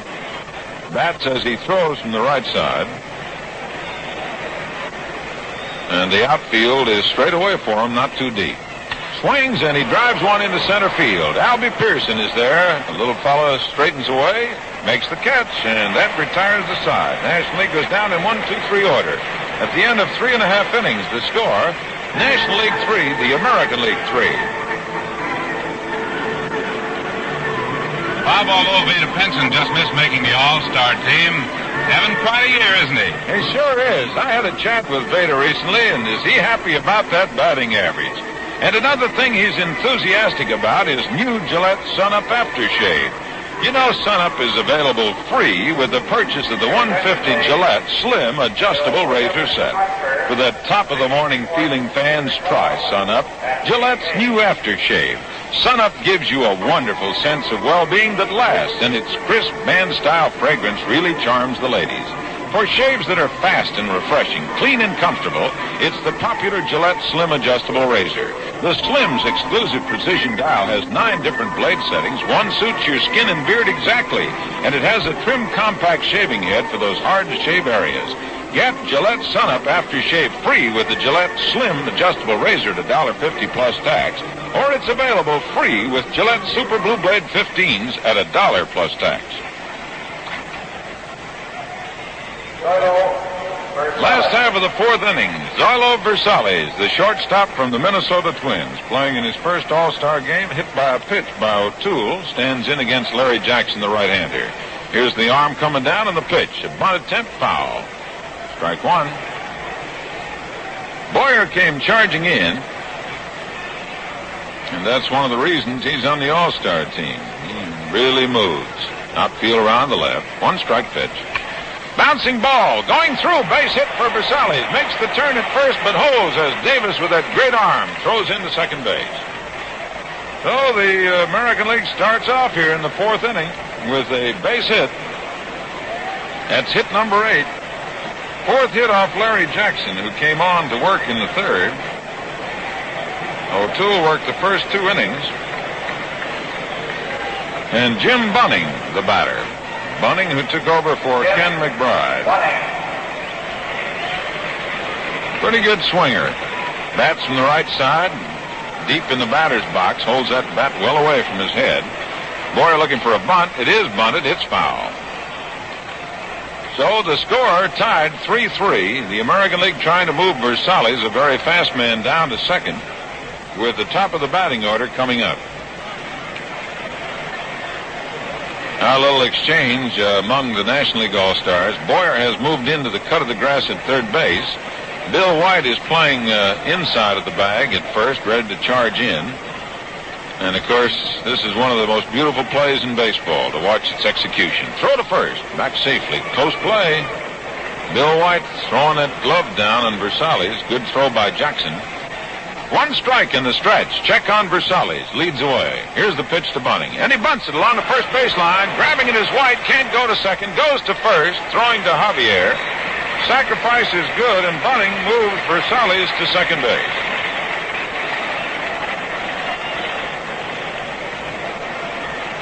So we have a runner on second for the American League. Score tied 3-3, and Nellie Fox, who lined to the left fielder and singled his first time up, and who almost scored in the first inning, would have, except for Tommy Davis, who fired a real strike in on him. Jim Bouton of the New York Yankees starting to throw in the Yankee bullpen, and we're about to get some activity in the National League bullpen. Versales leads from second as the pitch comes down. A bunt down the third baseline, foul. Fox just dropped the bat, let the bat do the work, and he was halfway down the first baseline.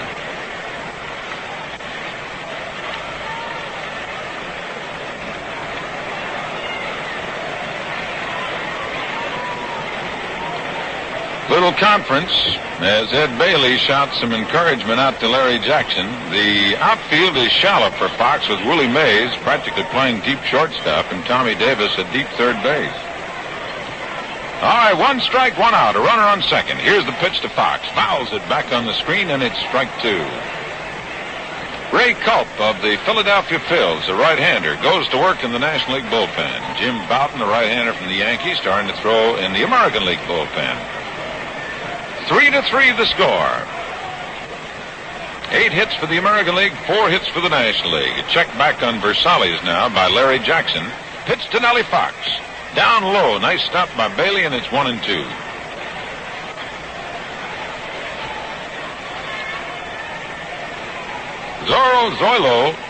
Zoilo Versalles opened this inning with a single, sacrificed to second by Bunning, standing there with a good lead. Jackson checks the sign, checks the runner. Here's the pitch, and it's inside. Ball 2. 2 balls, 2 strikes.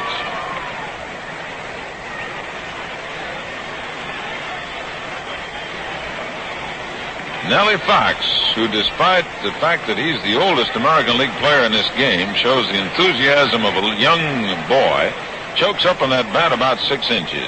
Looks out to Jackson, who's ready to work. Pitch coming down. And he throws bat at it, dropped out of the catcher's mitt. Now going to third is Versalles, and the throw to first, and he's out. Strikeout with an assist going down. He didn't see the ball, and Versalles moved to third base on the play. Ed Bailey could not find that ball. And by the time he had discovered it, and the time Fox, who was discouraged by the fact that he had struck out, could move on out, the throw was to first, but Versalles moved to third. 2 down now, and Albie Pearson, with 2 hits in 2 times at bat, stands in against Jackson. Here's the pitch. Strike on the outside corner.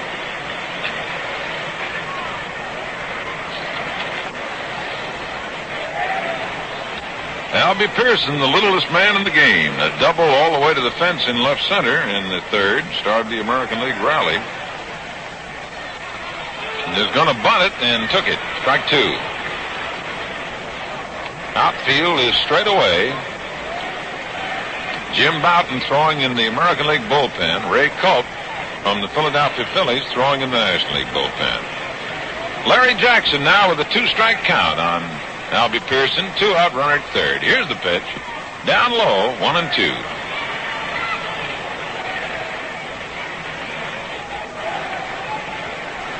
Right side of the infield for the National League, well back with his left-hand batter. Ken Boyer, not taking any chances on Pearson, is playing even with the bag.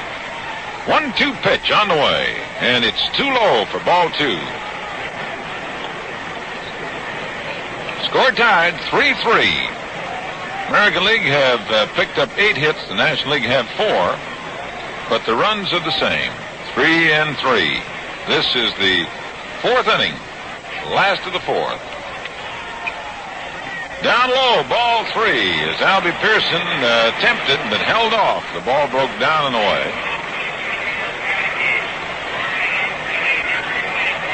Three balls, 2 strikes. 2 out, Versalles, the base runner at third. On deck is Al Kaline. Here's Jackson with the 3-2 pitch. Down she comes, and it's a ground ball foul. Bill White with a good glove comes up with it, but a foul ball.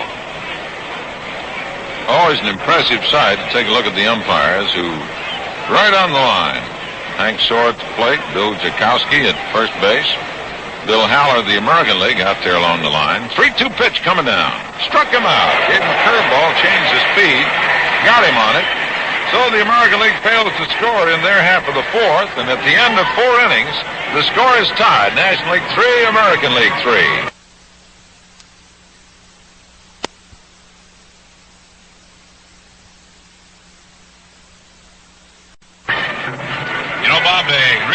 Some to match Stan Musial's record for consecutive All-Star games. You said it, George.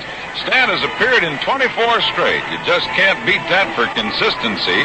It's like Gillette's record in coming up with brand new products. The newest is Sun Up Aftershave. Right now, it's yours free with the purchase of the Gillette Slim Adjustable Razor Set at $150 plus tax. For that top-of-the-morning feeling, try Gillette's new Sun Up Aftershave. Men prefer the way it feels. Men and women alike go for its crisp, masculine fragrance. And for comfortable, long-lasting shaves, it's the Slim Adjustable Razor. Its trim, compact design is made to order for those hard-to-reach shaving areas, and 9 numbered blade settings on the Slim's micrometer dial lets you pick the one that's just right for your combination of skin and beard. Get new Gillette Sun Up Aftershave free with the Slim Adjustable Razor at $1.50 plus tax, or it's free with Gillette Super Blue Blade 15s at $1 plus tax.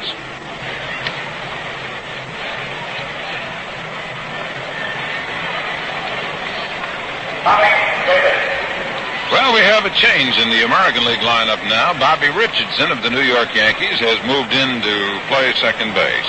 So here's Tommy Davis leading off against Jim Bunning. Ball one outside, fastball. Score tied 3-3. The American League have been able to pick up 8 hits, 4 hits for the National League. Bunning, with his familiar pose, the glove and the hand on the knee, works now into the windup. The 1-ball pitch. Down low, ball 2. A little inside. 2-0. So Nellie Fox leaves. Bobby Richardson is in at second base.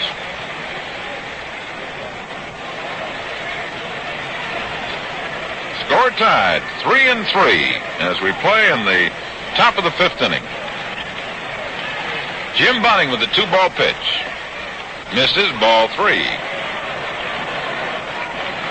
Davis has bounced out, singles sharply into left. And his excellent throw in the first inning brought this crowd virtually to its feet. 3-0 count. Bunning with the 3-0 pitch. Hits it over, 3-1. Now Davis takes a look down to Gene Mauch, the Philadelphia Phillies manager, coaching at third base for the National League. And on the 3-1, we'll see what Tommy Davis decides to do. The windup by Bunning, pitch on the way. And he takes it for ball 4, outside. So Bunning gives up a walk. And the National League has a base runner. That is the third base on balls given up by American League pitchers today. Ken McBride, who worked the first 3, walked Mays and Bailey. Bunning, who retired the side in order in the 4th, gives up his first walk. And up there now is Hank Aaron. He's forced a runner and bounced out. He'd like umpire Hank Shore to take a look at the baseball. Earl Batty reaching up. And Hank Shore says it's okay. Back out she goes. Amazing thing of baseball, it's delivered by these all-star pitchers, travels probably in excess of 100 miles an hour. The batter sometimes can notice a little smudge or something on it. Here's the stretch, the check on Davis by Bunning, the pitch, and it's outside, ball 1. Aaron takes a look down to Gene Mauch. Score tied 3-3. We're in the top of the 5th inning. 3 runs on 4 hits, no errors for the National League. 3 runs on 8 hits and no errors for the American League. Outfield deep in all positions for Aaron. Pitched by Bunning. There's a high fly ball into right center field. Albie Pearson is under it and takes it. And there's 1 away in the 5th inning. 1 down. Up now is Bill White. White, the left-hand batter. He's bounced out to the third baseman, grounded out to Joe Pepitone, the first baseman. He's 0 for 2. The outfield naturally with his powerful left-hand batter swings to the right. Richardson in now at second base, moves deep. Malzone a cut away from third in the event of a bunt or a slash on that side. Bunning checks on Davis, the runner at first. Pitch coming. There's a foul back in the stands, out of play.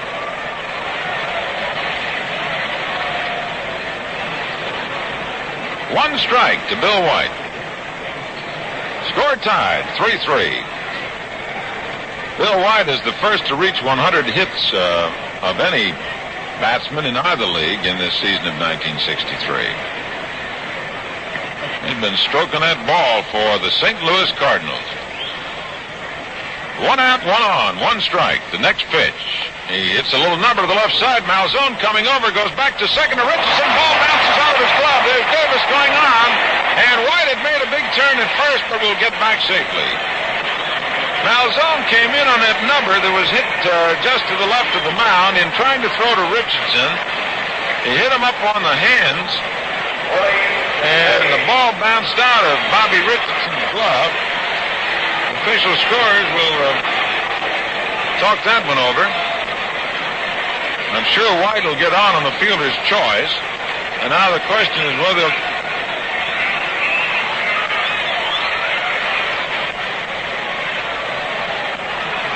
they've charged an error, I believe, to Malzone. High and outside, ball 1. 1 ball to count. Did you hear that, George? Didn't hear it, no, sir. An error charged to the American League on the play at second base, enabling Davis to go on to third.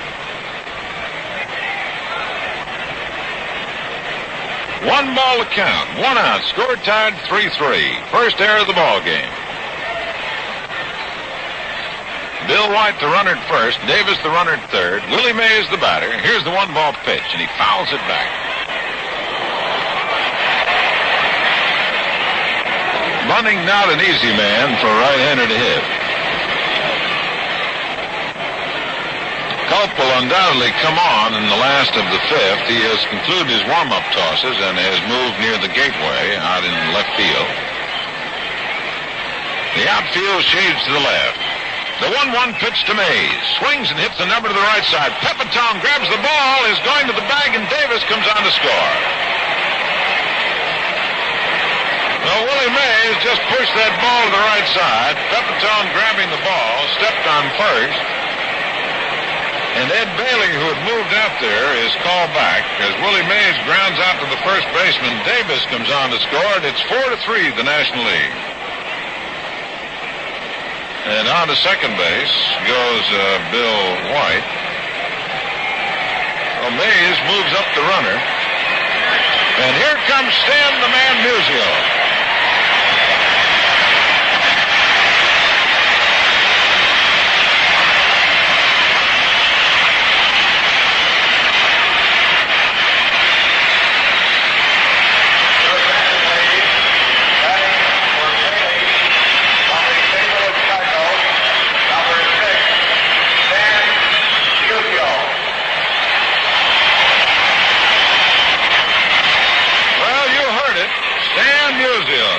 Playing in his 24th game, hitting .323 with that very famous pose of his, with a little hula thrown in besides. Runner on second. Pitch is a swing and a miss for a strike. The official scorers have indicated to us that the error has been charged to Bobby Richardson. The error which enabled Davis to go on to third. 4-3, the National League now leading. On Willie Mays' bouncer to the first baseman Pepitone, bringing Davis in from third. Pitch to Musial. Swings and drives one into right field. Kaline is there, and he makes the catch. Line drive to Al Kaline. So, one run on no hits, 1 error. And it's the end of 4.5 innings. National League 4, the American League 3. The first half of today's game has been brought to you by the Gillette Safety Razor Company. The second half of today's game is brought to you by Chrysler Corporation. In the business. That's Chrysler, backed by your Chrysler Motor Corporation dealer's 5-year, 50,000-mile warranty. Think of it. You can own a Chrysler for 5 years or drive it for 50,000 miles, whichever comes first, before its warranty runs out. The warranty protects the powertrain of your Chrysler, the vital parts of your car that would require expensive repairs if needed. No other American car offers you this protection for such a long time. All you need to do is make sure your Chrysler has been serviced according to Chrysler's certified car care schedules. And when you own a Chrysler, you do that anyway. What's more, you can own a Chrysler right now for prices that start as low as some models of the low-priced field. And you get Chrysler's clean custom looks, luxurious interiors, husky V8 performance. Plus, and don't forget it, your Chrysler dealer's 5-year, 50,000-mile warranty, the best guarantee of quality in the business. Stay tuned for warranty details later in this program. We move to the last half of the 5th inning. The score, National League 4, the American League 3. Now my pleasure to turn this microphone over to the gentleman of the Kansas City A's, Mr. George Bryson. Thank you very much, Bob. In the last half of the 5th inning will be Kaline, Malzone, and Wagner scheduled against Ray Culp of the field. Culp's a right-hander. Very good fastball. Throws hard. Good slider and curve. Johnny Edwards has now come in to catch. Cincinnati catcher. And Edwards will be batting in the number 9 spot. The first pitch down to Kaline's a curve, called strike. No other changes in the lineup right now. It's still Davis, Mays, and Aaron. Boyer, Groh, Javier, and White. Brand new battery. Culp in the windup. Here's the pitch on the way. Kaline bounces it back to the left side of the mound. A backhand play, but the pitcher throws to first. Got him. Nice play. Kaline bounces one. Passed the mound off to the side of the mound, and Ray Culp went off towards third, backhanded it, and threw him out. 1 out in the fifth, and the score all tied. Correction. Score is 4-3, National League leading. Frank Malzone, right-hand hitter, popped out to the shortstop, single, scored a run and knocked in a run. Right-hand hitter pitches low, ball. On Malzone, they play around the left and short all the way around. Dick Groth, the shortstop, back in the hole. Right-hand hitter, Ray Culp in the windup, delivers. A call strike on the hands over the inside corner, so it's now a ball on the strike. Score 4-3, the National League leads. Good ball game, sparkling plays. Willie Mays in left center field. Here's the pitch. Hit his bat on a check swing. That's a strike, and it's a ball and 2 strikes. 1 out in the fifth. Woodishik, a left-hander in the bullpen now. The Houston Colt 45s.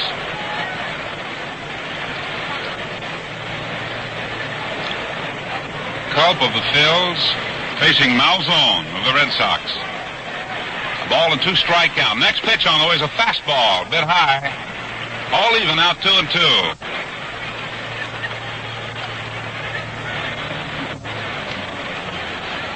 Culp has been a starting pitcher for the Phillies in some relief. Here's the 2-2 pitch. It's taken a bit low, and we go all the way now. 3 balls, 2 strikes. They give Malzone all the right field line, perhaps 100 feet of it all the way.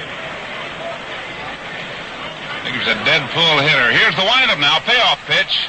Curveball popped up back of the plate. Be back in the stands. Johnny Edwards gave chase, the ball back in the seats.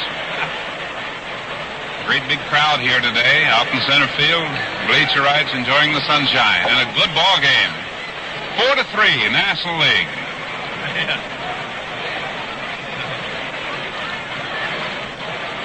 Malzone hanging in there. Culp has the sign. He's in the windup. Here it comes. Ball is swung on, hit high to right field. Aaron shading his eyes, down with the glasses, makes the catch. 2 out. 2 out in the fifth. That'll bring on Leon Wagner. Wagner singled in the second inning and scored a run. First run of the American League. Grounded out to the first baseman of the pitcher covering in the third. A left-hand hitter. Wagner of the Los Angeles Angels. The halo on his hat. In the windup now goes Culp, and the pitch on the way to the plate's a slow curve, but it's high. 320 feet down the line. Wagner is a right center field hitter. Can pull the ball right down the line on occasions. In fact, Aaron is playing him over pretty well to the line. Here's the pitch.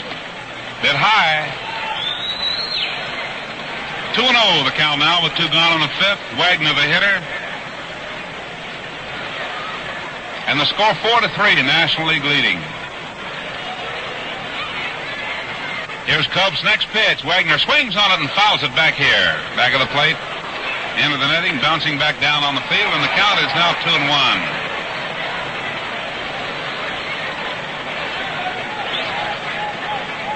The pitcher looks around the outfield. Willie Mays playing Wagner straight away and carrying on a conversation with somebody.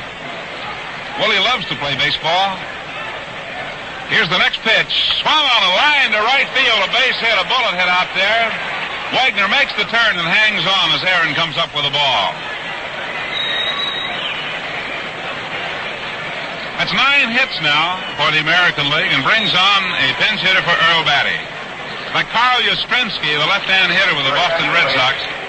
Batting for Batty from the Boston Red Sox, number Carl Yastrzemski. I've been told a personal student of Ted Williams. Williams could see greatness in the batting eye of this young man. Runner at first. Yastrzemski at the plate. First one's in the dirt, a ball. First time, too, that he has been in an all-star game, and there must be a butterfly or two. It's a great game, a traditional game. Brings all the great stars together. Here's Culp in the stretch now. The pitch, 2 out, a runner at first. Pitch on the way. A little bit low. Culp is a bit low here on this one. Score 4-3. National League leading the American League.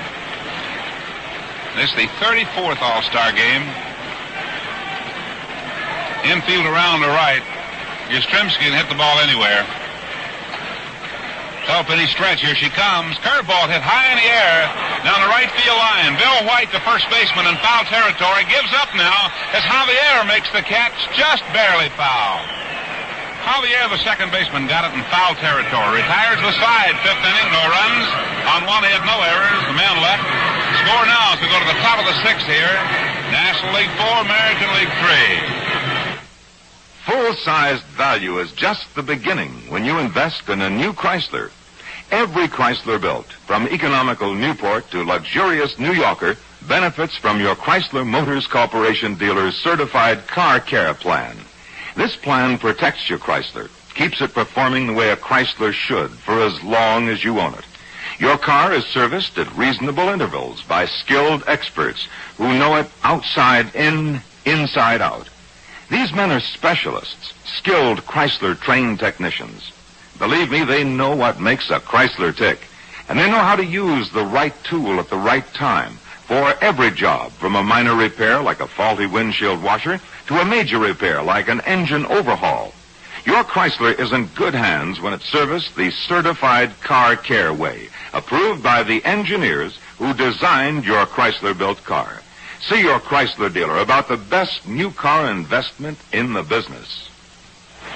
While the changes are being made, let's pause 30 seconds for station identification.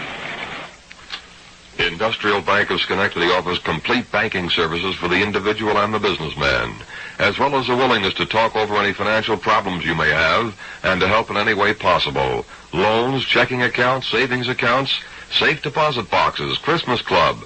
All these services and more besides are yours at Industrial Bank of Schenectady, the truly friendly bank for you. Get acquainted with Industrial Bank at 224 State Street or the Woodlawn branch at 815 State Street. This is WGY Schenectady. We have several changes right now. Bob Allison is in right field. Carl Yastrzemski goes into left field. Albie Pearson stays in the ballgame in center field. Brooks Robinson is at third base. Catching, Elston Howard of the Yankees. And Jim Bouton is the pitcher, and the first pitch on the way to Kenny Boyer. Ball 1.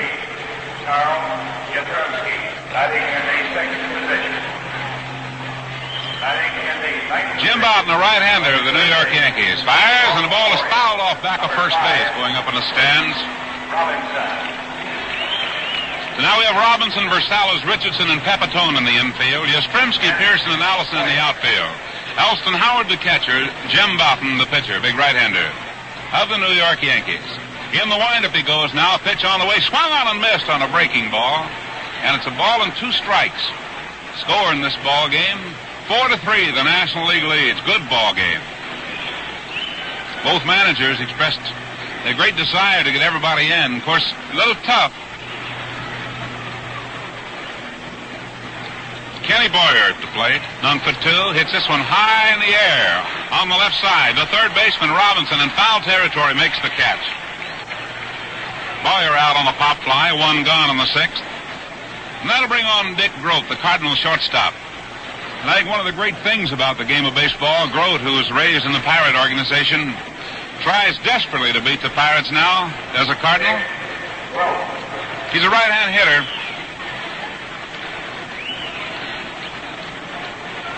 Facing the right-hand pitching of Jim Bouton of the Yankees. They play him short in the outfield. There's a call strike. Fastball in there.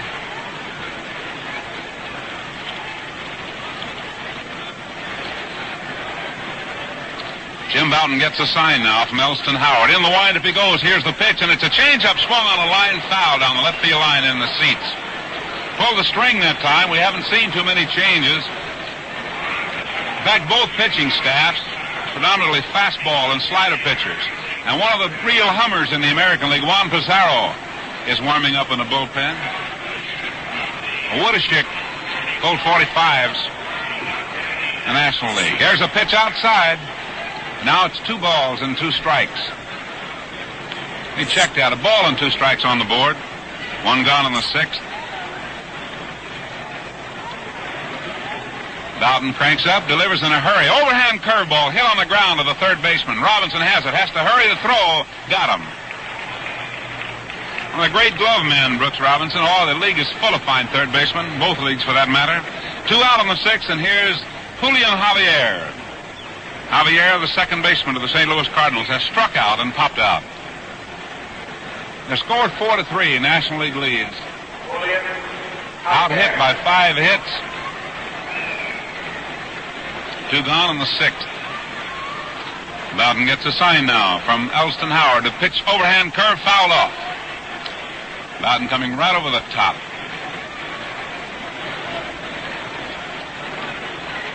Johnny Edwards on deck. He's batting 9th in the order.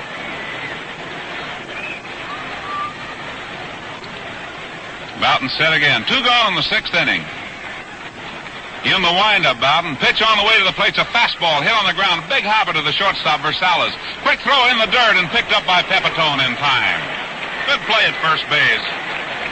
6th inning, no runs, no hits, no errors, none left. Score now as we go to the last half of the 6th inning. National League 4, American League 3. Pull over, Charlie. There's Bob and Vivian. Hey, give you a lift? Charlie, a new Plymouth. How's it drive? That handles like a dream. Why, how's the gas mileage, Charlie? Oh, it's really great. I get... Pull over, Charlie. There's Ed and Gloria. Give you a lift? Charlie, a new Plymouth Sport Fury. What makes it ride so smooth? Torsion air ride. It has an understeer... How's the power, Charlie? Oh, it goes like a grease... I like those bucket seats. Well, I myself... Charlie, how about the 5-year, 50,000-mile warranty? Oh, it's... Protects against big repair bills, right? Yeah. And that 550 warranty's on all Chrysler Corporation cars, right? How's the wife like it? Tell us about the console. Does it come with a 6 shift? Okay. Everybody out. If you have that many questions, see your Plymouth dealer. And stay tuned for warranty details later in the program. More changes being made, and while they are, let's pause 30 seconds for station identification.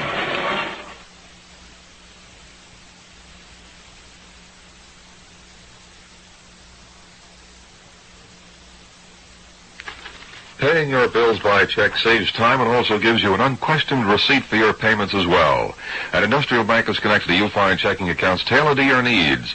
Low-cost checking accounts which help you be businesslike in handling your personal finances. So stop in. Find out how convenient a checking account can be at Industrial Bank of Schenectady, 224 State Street or the Woodlawn branch with a drive-in window at 815 State Street. This is WGY Schenectady. Brand new pitcher, Hal Woodishick of the Colt 45s, the left-hander. From the Houston Colt 45. Now, Woodishick will be the 4th National League pitcher. It's been O'Toole, Jackson, Culp, and now Hal Woodishick. Hal Woodishick, batting in the 6th position.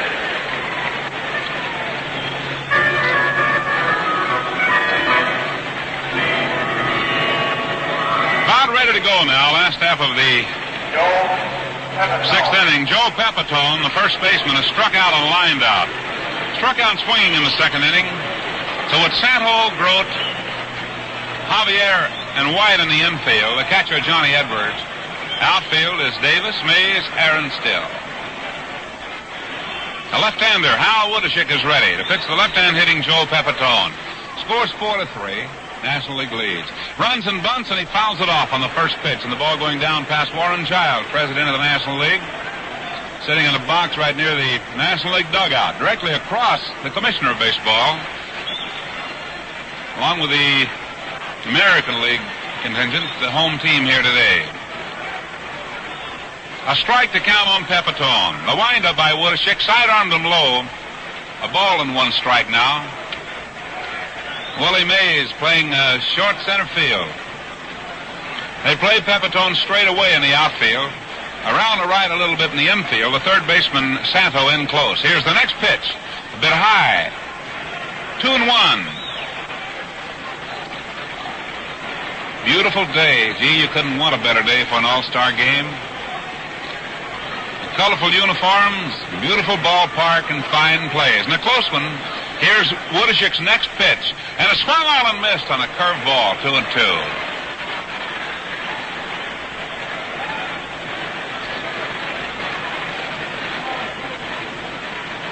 Left-hand hitter, Pepitone. 2 balls, 2 strikes.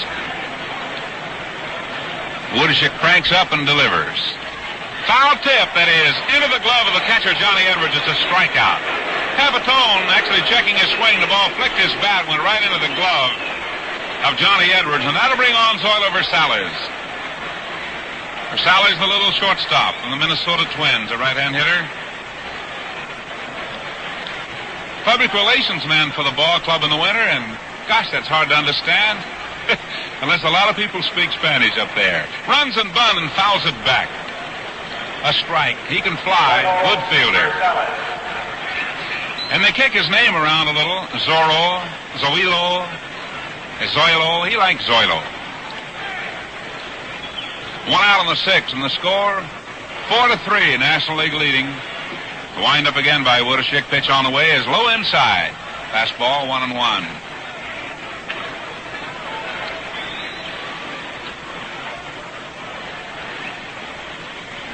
Zoilo chokes up the bat a little bit. Crouches right over the plate. Here's Woodishik's next pitch, and it's a curve just missed outside.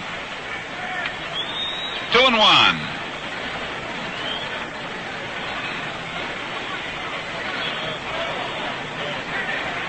Infield talks it up. Fellas all know each other and respect the ability of their own teammates and those on the opposition here today. The windup now, the pitch on the way to the plate is low inside. Almost hit him on the foot. So now it's a 3-ball, 1-strike count on Zoilo Versalles, who looks down to the third base coach, Johnny Pesky, whether the hit or the take is on. In the windup he goes. Here it is. He was taking, and it's ball 4. Versalles gets free transportation. That is the number 1 walk issued, I believe, by National League pitching.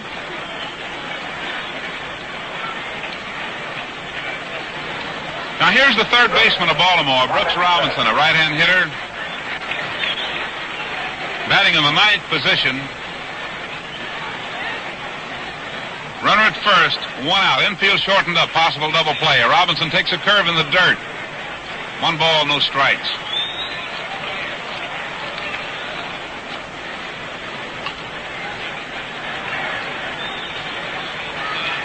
Robinson, born in Little Rock, lives in Baltimore now. Big guy, 6'1", 190.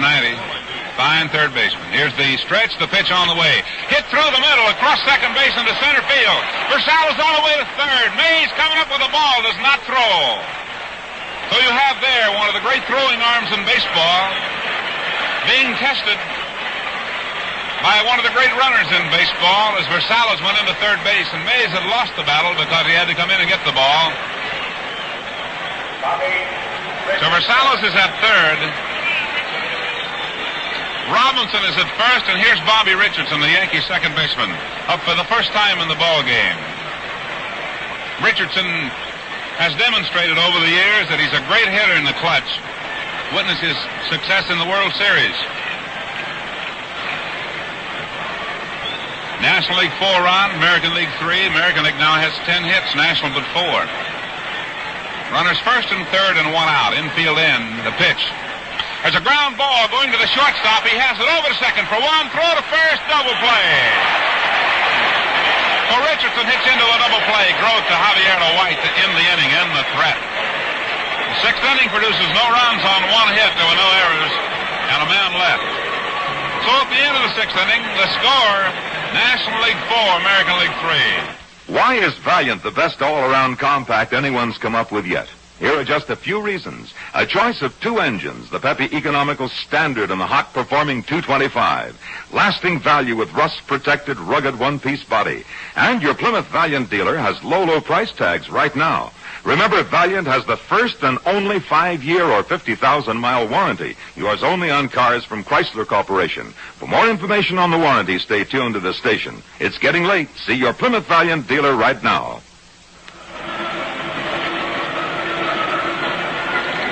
Going down to the 7th inning, see what changes we have. We have a new pitcher coming on, that much we know.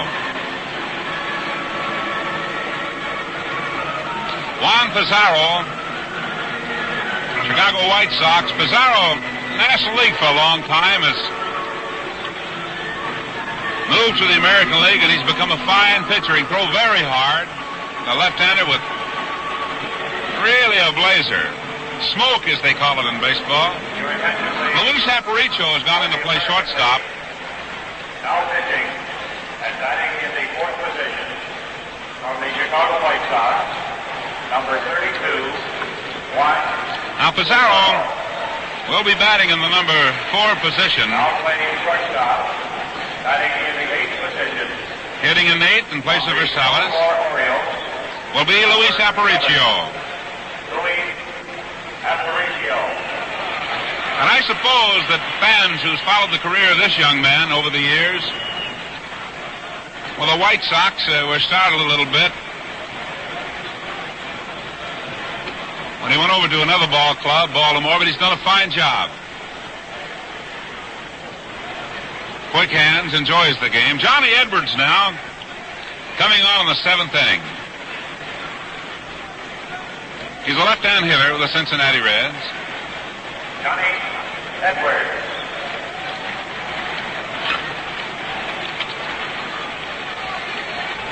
Pizarro ready to throw the first one up there, and he does. It's a fastball over the outside corner. We've had now McBride, Bunning, Bowden, and Pizarro. There's the pitching staff right there if you owned it. Next one on the way. Slow curve that misses outside. Edwards a little anxious, almost went for that ball. Brooks Robinson, Luis Aparicio, Bobby Richardson, and Joe Pepitone in the infield. Yastrzemski, Pearson, Allison in the outfield. Next pitch, ground ball hit down to the second baseman. Richardson up with it, tosses to first in time, 1 out. So Edwards out on a bouncer, Richardson to Pepitone, and that'll bring on Tommy Davis. Tommy Davis made a great throw in the ball game early. The flag a runner at the plate. He's a right-hand hitter. He's 1 for 2 in this one. He's grounded out, he's singled, and he's walked, and he scored a run. Tommy Davis. Pizarro gets the sign from Elston Howard. Into the windup he goes. Here it is. It's high and away, the fastball. Score 4-3. National League leads the American. And we're in the 7th inning on a beautiful day. Pizarro cranks up. Slow curve, line foul down the left field line.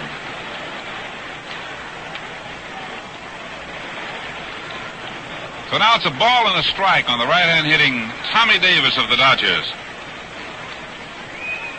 1 ball, 1 strike. The windup, pitch to the plate. Slow curve, fouled off. Got him way on the front foot that time. But Tommy Davis is strong. Sometimes off balance can hit the ball a long way for you.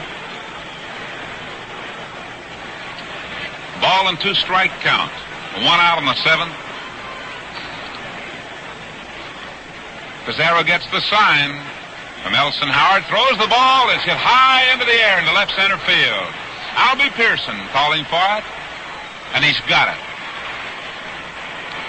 But Davis out on a very high fly ball to center field. 2 gone now. And that brings on Henry Aaron. Aaron is grounded out.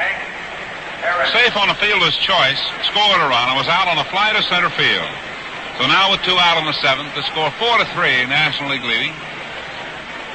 Pizarro, the left-hander, delivers. Slow curve, call strike. The slow curve from Pizarro is kind of a favor. This boy, he can blaze. Here's Pizarro's next pitch. Slow curve again, call strike 2. So now we have the battle of Pizarro with a known fastball and the ex-teammate of Henry Aaron, And Henry looking at 2 slow curves. They'll talk about that later. You can bet on it. 0-2 pitch. He fastballed him way outside. Just showed him that one.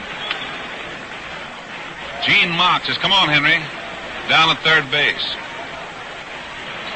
He's coaching down there. Last year's National League Manager of the Year. The windup by Pizarro. Fastball a bit high. Oh, and he hummed that one. 2-2. Probably the fastest man we've seen here today. At least that pitch was thrown harder than any we've seen. 2 balls and 2 strikes, 2 out. In the 7th inning, and Pizarro delivers. Slow curve hit high to center field. Albie Pearson should get it. He's over there now. And he's got it, and the side's retired. So in the 7th inning, it's no runs, no hits, and no errors. And the score now, as we'll go to the last half of the 7th, National League 4, American League 3. Whenever you buy a new automobile, there are 2 important points to consider: the car and the dealer who sells it. That's why so many people are beating a path to their Plymouth Valiant dealers. For Plymouth, on the move in 63, and on the move right now with the best buys of the year. For Valiant, best all-round compact anyone's come up with yet. And for certified car care, your Chrysler Motors Corporation dealer's health plan to prolong the life of your car. That's where the dealer comes in. His men are trained in certified car care techniques of servicing and maintenance. They have the right tools, specially engineered for Plymouth and Valiant cars. They have the right parts, factory-approved parts, to keep your car running like clockwork. And they have the certified car care plan itself, a program that gives you a written record of the care your car receives. So if you're in the market for a new automobile, think of the car and the man who will service it. Think about Plymouth, Valiant, and the dealer who gives you certified car care. Yours only with Cars by Chrysler Corporation. In this last half of the 7th inning now, we'll have Albie Pearson, Bob Allison, and the pitcher schedule. Albie has done all right here this afternoon. He's singled and he has doubled. He scored a run and he struck out swinging. Little center fielder, Albie Pearson. Hal Woodishick, hole 45, left-hander, will do the pitching now to Albie in the last half of the 7th inning. American League trails by a run. They've had opportunities. Next pitch is a strike. Belled high with the outside corner as Albie bluffed a bunt. And that brought Ron Sato, the third baseman, up in a hurry. Ron right now rearranging some of the soil out there halfway towards the plate. A strike to count on Albie. Leans over the plate. Here's the pitch to him. And it's hit back to the glove of the pitcher, Woodishick. Threw him out at first base. Albie hit one on a one-hopper back to Woodishick, who tossed him out. Woodishick to White, 1 gone in the 7th, and that brings on Bob Allison. One of the strong hitters in baseball. Allison up for the first time. Bob Allison. Big right-hand hitter of the Minnesota Twins.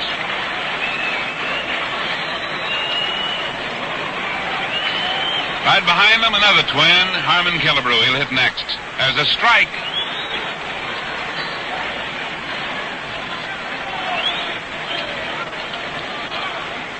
Born in Raytown, Missouri, lives in Minnesota now. Here's the pitch.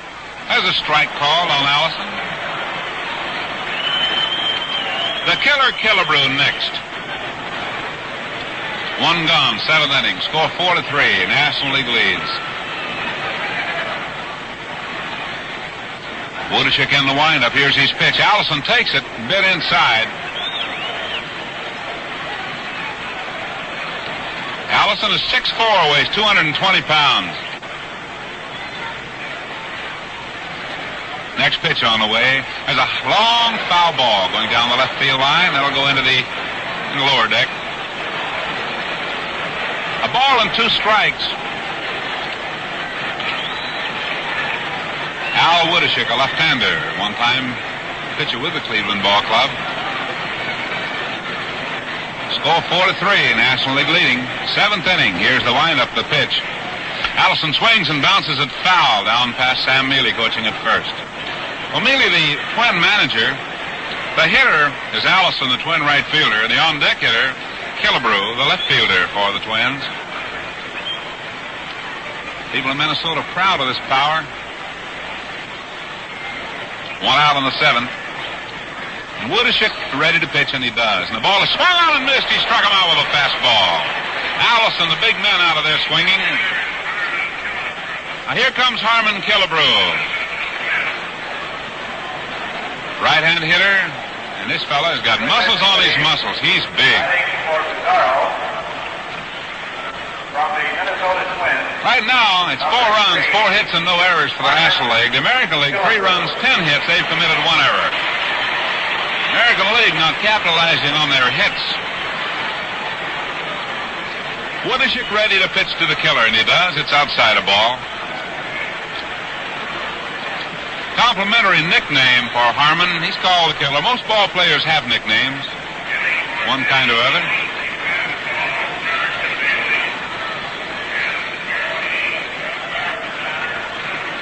Now Woodishick set again. Here it is. Killebrew took it. It's a strike. Let her high over the outside corner. Good place for Harmon to hit the ball.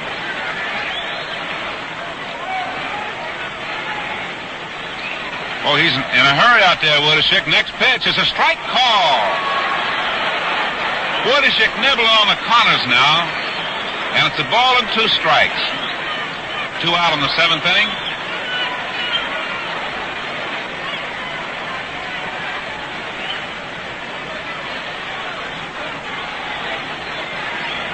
Woodishick all ready again. Here it is. Call strike 3. Fool him that time. So the 7th inning, no runs, no hits, and no errors, and nobody left. And the score now, the end of 7, National League 4, American League 3. What's the biggest thing about Dodge this year? The big Dodge 880. Here's a car for the big car man. The biggest, brawniest Dodge made. Big for easy handling, real comfort at the wheel and on the road. Big on power for sizzling performance when you need it. Big on styling with a look, a line that sets it apart from all other cars on the road. Big on value with torsion air ride, battery-saving alternator, rust-protected Dodge body. And of course, big on dependability. First of all, because it's a Dodge, quality engineered by Chrysler Corporation. Second, because it carries the first and only 5-year or 50,000-mile warranty in the business. Yours only on cars from Chrysler Corporation. For more information on the warranty, stay tuned to the station. Then see your Dodge dealer right now for one of the biggest buys on wheels and the best deal you ever made. The big Dodge 880. Some more changes now as we get going in our ball game. It gives us one more chance to have a station ID. We pause 30 seconds for station identification. Whatever your banking needs may be, a checking account, a place to save, a loan for any worthwhile purpose, a safe deposit box for your valuable papers, well, you'll find that Industrial Bank of Schenectady is the complete and helpful bank for you. Why don't you stop in at Industrial Bank and get acquainted? You're always welcome, and you'll find Industrial is a truly friendly place. For all banking services, it's Industrial Bank of Schenectady at 224 State Street and the Woodlawn branch with a drive-in window at 815 State Street. This is WGY Schenectady. Changes are just 2 of them. Tom Tresh of the Yankees will be in center field in place of Albie Pearson. And Dick Raddatz, a big right-hander of the Boston Red Sox, will do the pitching. He's just now starting his warm-up. Raddatz possesses a very low earned run average this year, appearing in 33 ball games. 1.42, pitching entirely in relief. And I guess, Bob, you'd have to say one of the game's outstanding and top relief pitchers. Indeed he is, George. We saw him recently in a couple of series, and veterans like Joe Adcock said it was almost unbelievable the way this fellow with his tremendous size and freewheeling can really pump that ball in there. Bill White, Willie Mays, and a pinch hitter, no doubt, for the pitcher will come on here in the 8th inning. The score is 4-3. The National League leads.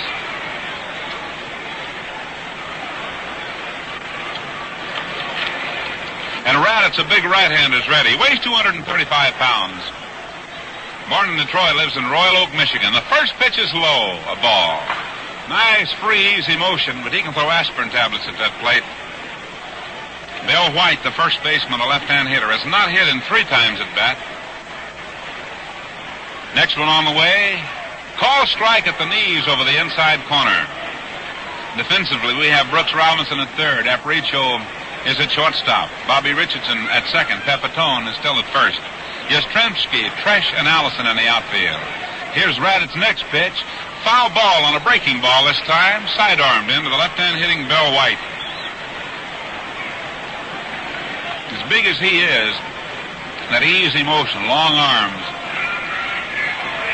He's rugged. Drysdale's in the bullpen now for the National League in left field. Here's the pitch. Missed outside. Now we go to 2 balls and 2 strikes here in the 8th inning on Bill White. The National League already leading by a score of 4-3. White can hit the ball out of the park, but the outfield is playing him straight away because Raddatz can fire. The foul ball hit back a third upstairs. Cleveland Municipal Stadium. All bedecked in bunting in honor of this great day in baseball, the All-Star Game.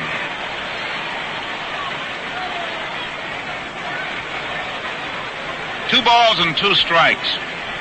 White at the plate. Close one. 4-3.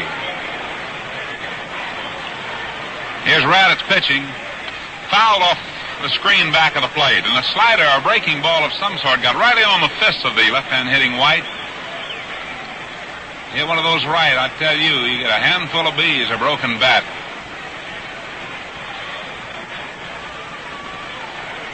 Two and 2. Here's Raddat's next pitch on the way. White swings on it and fouls this one off back at third. Hit the top of the ballpark and bounce back on the field. And then back again and almost caught, but not quite. And the fellows leaning over the temporary fence down there, all the fans, it looks like a bunch of blocks when you set them up. You don't push the first one over as the ball rolled down. Now 2 balls, 2 strikes on White. Raddatz with a new one, cranks up and delivers to the plate. Ball hard hit going to right field on the ground, a base hit. That's only the 5th hit and the first since the 3rd inning for the National League, and the batter now will be Willie Mays. Well, Willie has done just about everything here today. He walked, he singled, he grounded out, he batted in 2 runs, he scored 2, and he has stolen 2 bases.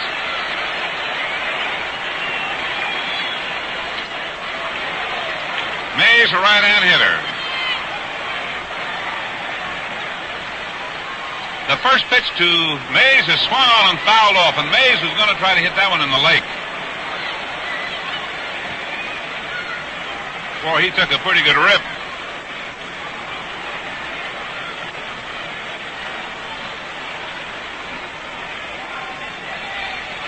Next pitch to Mays is outside the ball.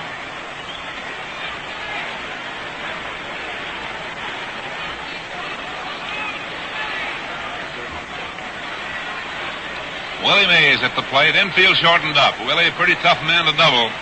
He can run. A ball and a strike. The stretch by Raddatz. Here it is.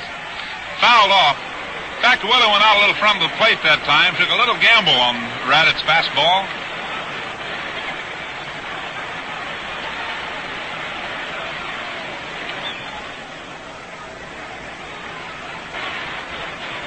Score 4-3.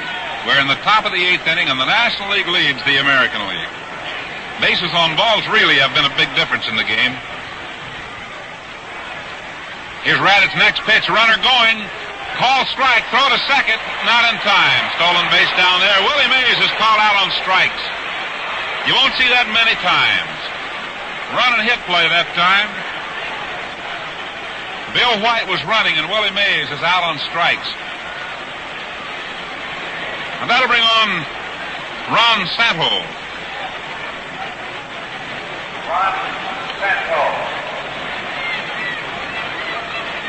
Santo, the Chicago Cubs' 3rd baseman, a right-hand hitter with power. Willie McCovey has come out on deck.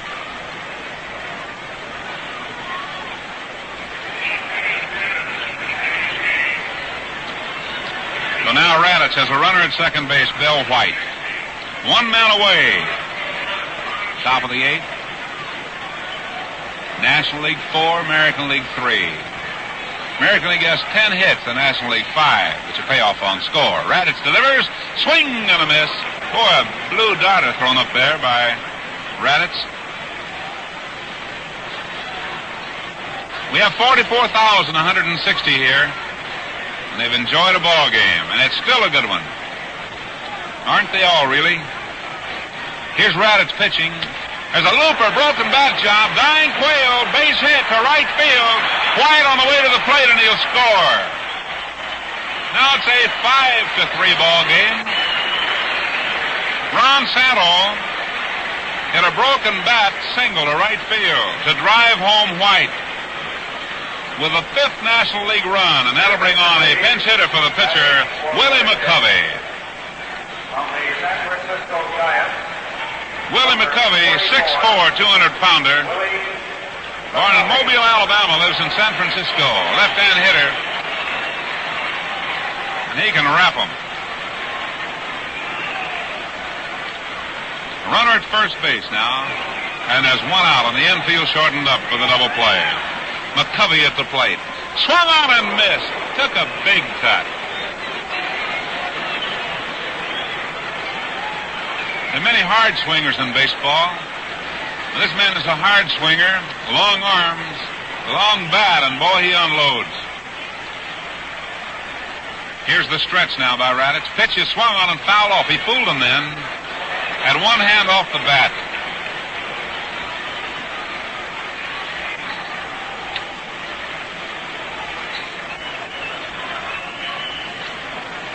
Five to 3 ball game. National leads.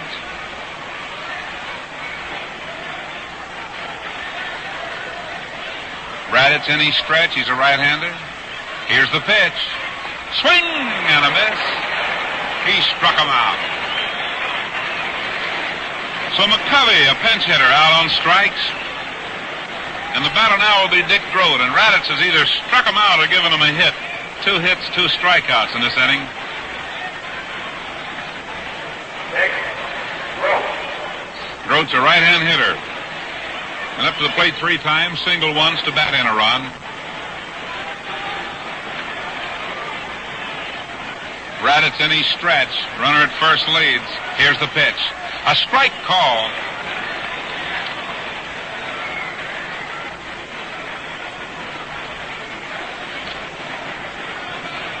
Two gone. 1 strike to count on Dick Grote, the Cardinal shortstop. Up and ready is Raditz. Santo in his lead. Here's the pitch. Tries to hit it to right field. Fouled it off down the right field line. Grote, an expert at hitting the ball back of runners.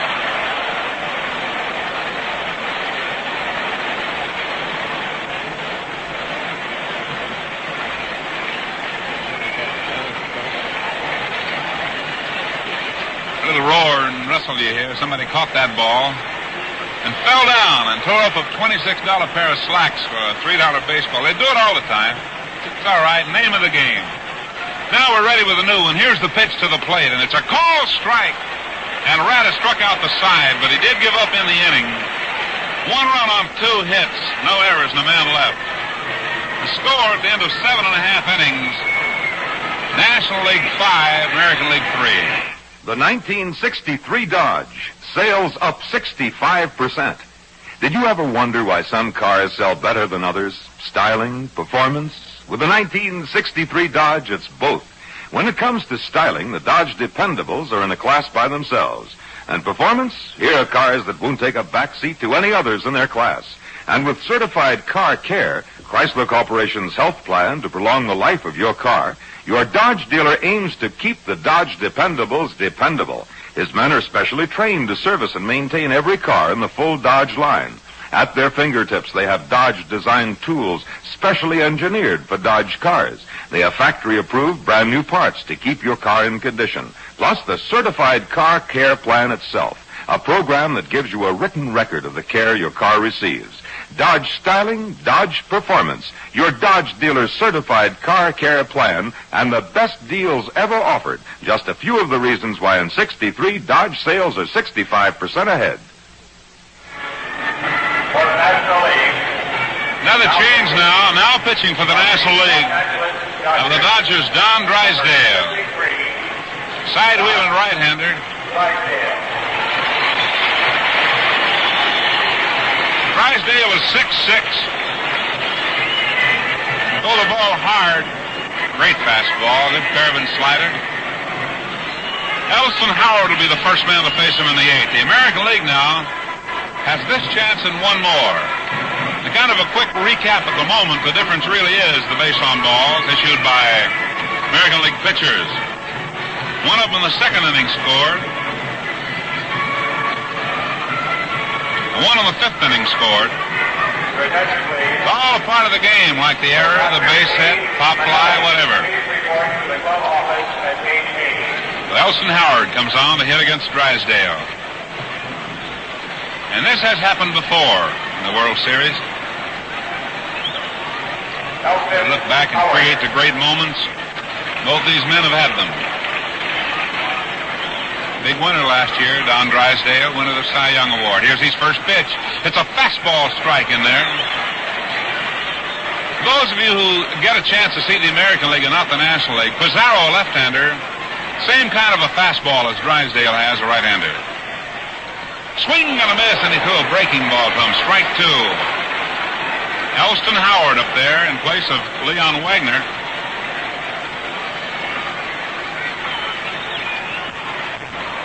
Drysdale into that windup. Here she comes. Missed outside a ball. Drysdale gives a little flick of the wrist as he turns the ball loose. It's 5-3, the National League leading the American League. In the last half of the 8th inning in Cleveland's beautiful and big municipal stadium.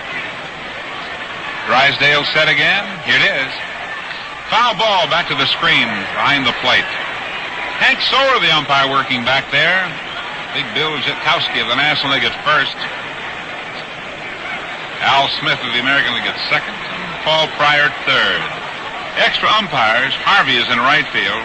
Haller down the left field line. The pitch gets by, but it's too low. Now it's 2-2.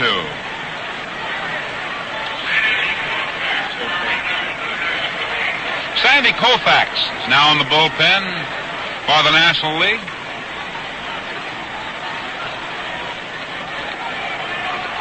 2-2 the count. First, struck him out. Drysdale's first man is struck out. And that, of course, is Drysdale's long suit. And the batter now will be Yastrzemski. Looking at the line score right now, National League has 5 runs on 6 hits and no errors. The American League 3 runs on 10 hits and 1 error. Carl Yastrzemski, a left-hand hitter of the Boston Red Sox, up now. Don Drysdale all set, 1 gone in the 8th. Pitches a strike right in there. Yastrzemski took it. The third baseman Sato up even with a bag. Yastrzemski can hit to all fields, and the outfield plays him almost straight away. Here's Drysdale's next pitch, and it's a bit low. 1-1. Great and classic game, the All-Star game. Drysdale gets a sign from Johnny Edwards. Cranks up and fires, and the ball is fouled off in the upper deck. Back of the plate.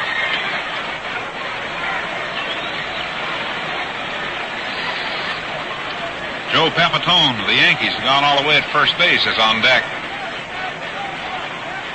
1 ball, 2 strikes. Drysdale gets the good sign now and rears back and fires a fastball by him. Struck him out. Yastrzemski took a good cut and was down swinging. So now we've had occasion to have Woodishick strike out 2 men, the last 2 men in the 7th, and the first 2 men in the 8th. And here is Papatone. Now the booing you hear, this is a Cleveland group of fans. Papatone of the Yankees. Here's a pitch. Inside a ball. A booing or not, this young gentleman has done quite a job for the Yankees. Here's Drysdale in a hurry now. Next pitch. Swung on, a long drive, center field. Willie Mays on the run, not patting the glove, but at the wall. He runs into the fence and got it. And I believe Willie hurt himself out there. The ball hit to the 380-foot mark. He's limping coming in. That'll retire the side. Good catch by Willie, very deep. No runs, no hits, and no errors.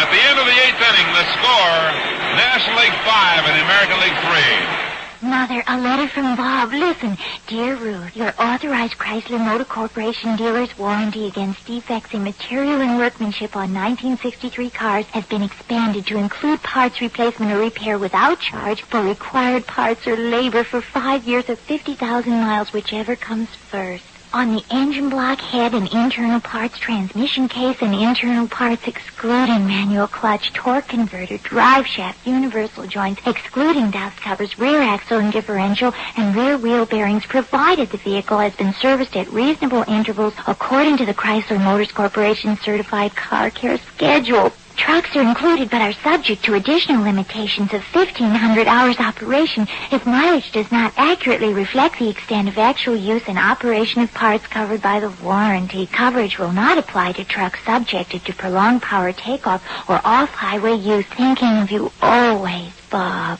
Dear, are you sure you're doing the right thing marrying a car dealer? Julian Javier. In the 9th inning, it'll be Julio Javier and Johnny Edwards, the 8th and the 9th hitters. And then Tommy Davis, scheduled at any rate. But at the plate right now is Javier, the second baseman of the Cardinals, a right-hand hitter. And Dick Raditz, the big right-hander, delivers to him.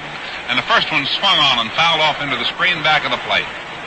Scores 5-3, the National League leads. We're in the top of the 9th. American League has one more pop at them.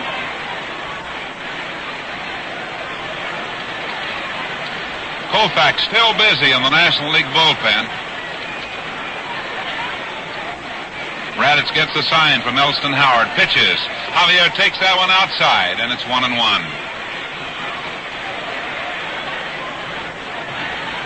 9th inning in Cleveland. Bright sunshine. The National League on top by a pair. Here's the pitch.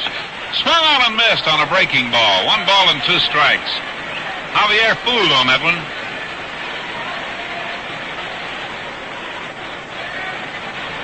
National League went 4th, 5th, 6th, and 7th innings without a base hit.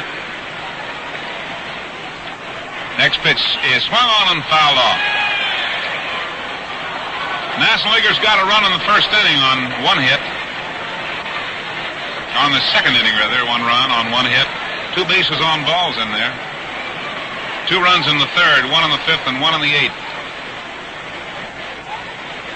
Raditz's next pitch, a bit high. Now it's 2 balls and 2 strikes. American League got a run in the 2nd. They got 2 in the 3rd, and that's all.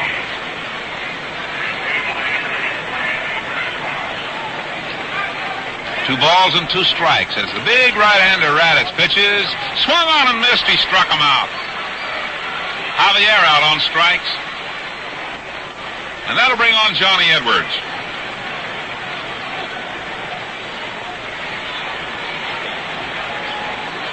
And Raditz didn't have many strikeouts here until this inning, and he has 4 of them, or until this part of the game that he's been in.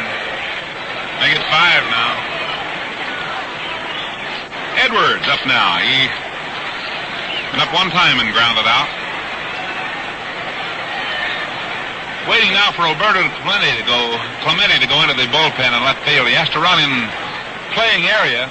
They wait for him. Probably go in place of Mays. Hopefully he wasn't hurt badly. Here's the pitch. Swing and a miss. And it's 1 strike.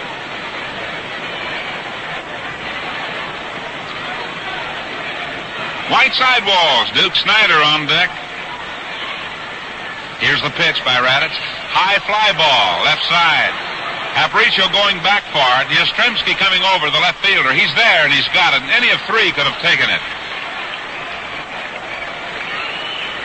2 gone now. And Duke Snyder will be hitting for Tommy Davis.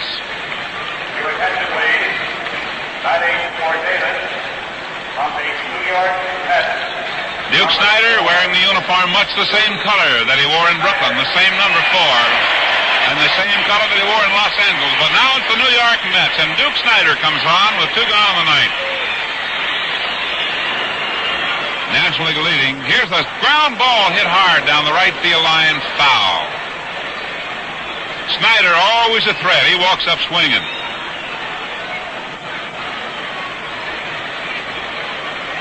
Score is 5-3. The National League leading in this ball game in the top of the ninth inning. Here's Raditz ready again. The curve ball in for a called strike.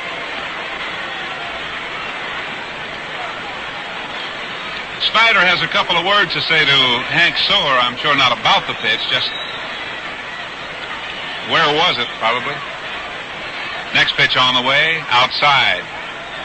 Raditz is 1-2 on Duke Snyder, a left-hand hitter.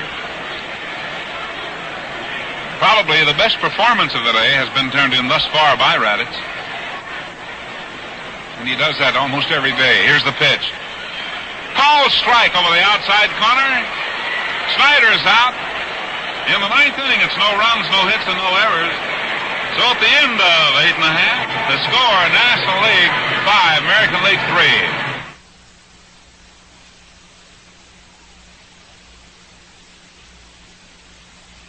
Known as the Success Car of the Year. It's the 1963 Dodge Dart. Big on room, yet small in price. A compact, but with enough wide-open spaces for family enjoyment.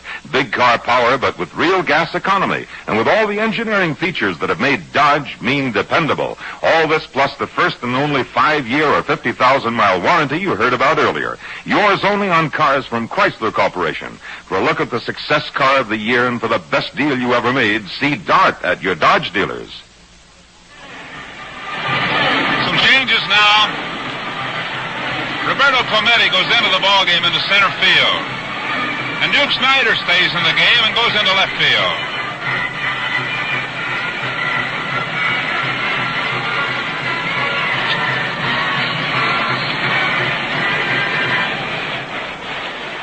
Your attention, please, for the National League. Luis Aparicio will be the hitter in the last half of the ninth inning. From the New York Mets, number 4. The Aparicio, Robinson, and Bobby Richardson schedule. Now the score's 5-3. Number 21, Roberto. And we're in the last half of the ninth inning. Announcement being made about the changes.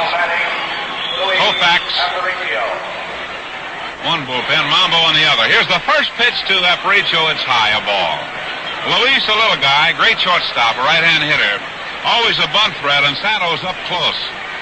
Needing a couple of runs, he might do anything. There's a high fly ball into short right field. Second baseman Javier back, and he has it. Aparicio out on a pop fly ball. Brooks Robinson comes on now. Juan Marichal is now in the National League bullpen. It's 5 runs on 5 hits, no errors. Make it 5 runs on 6 hits, no errors for the National League. 3-10-1 for the American League. Next pitch, swung on and missed on a sidearm curve by Drysdale. Ballgame action packed early and good pitching now. 1 out of the 9th. Last chance. The pitch, swung on the line. Center field, base hit.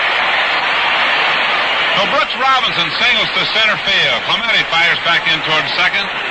And now Bobby Richardson represents the tying run here in the last half of the 9th inning. Richardson, a right-hand hitter, and giving him a little bit of a shot here right now, too. Get into a double play in the 6th inning.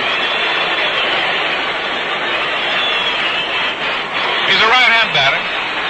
Runner at first. He's the tying run. There's 1 out. Infield shortened for the possible double play. Call strike over the outside corner. Drysdale fired that one. We're in the last half of the 9th. Big Don Drysdale, any stretch. Here's the pitch. Swung on and fouled into the glove of the catcher. And it's 0-2. Richardson at the plate. Tommy Tresh with the Yankees on deck.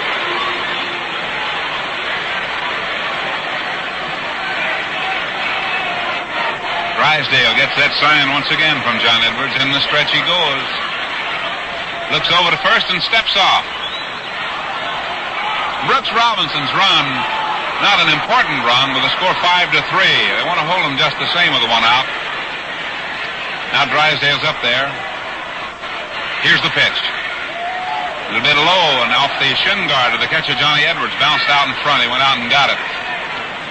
Robinson had to hang on down at first base.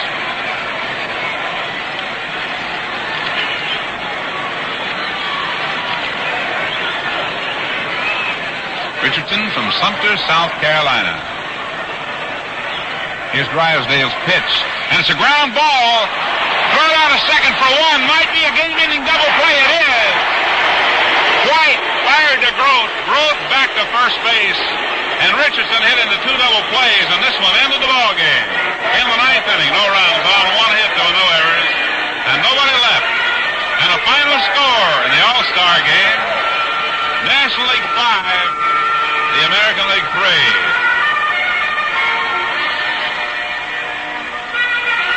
You're more familiar, I'm pretty sure, Bob, with what's going to go on. What is it?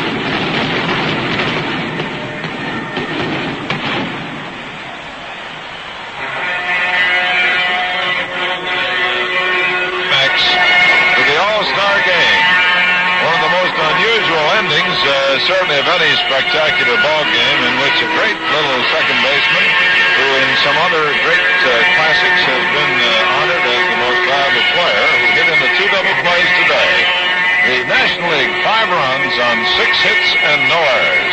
The American League, 3 runs on 11 hits and 1 error. So the vaunted power of the National League did not show itself. The pitchers of the American League were able to hold the National League to only 6 hits, but were not able to score the runs. The American League left 7 runners stranded on the bases, and a fine play by Tommy Davis in the first inning sort of set the theme for the whole affair when he threw to the plate to get Nellie Fox trying to score from third on a fly ball hit deep in the left field by Al Kaline. A wonderful, spectacular performance by a great number of pitchers. Dick Raditz, the fireballer from the Boston Red Sox, who struck out 5 of the 8 men he faced. The National League's Don Drysdale, who came on in the 8th and 9th innings and took care of the American League, although he surrendered a hit, getting Bobby Richardson to bounce into a double play.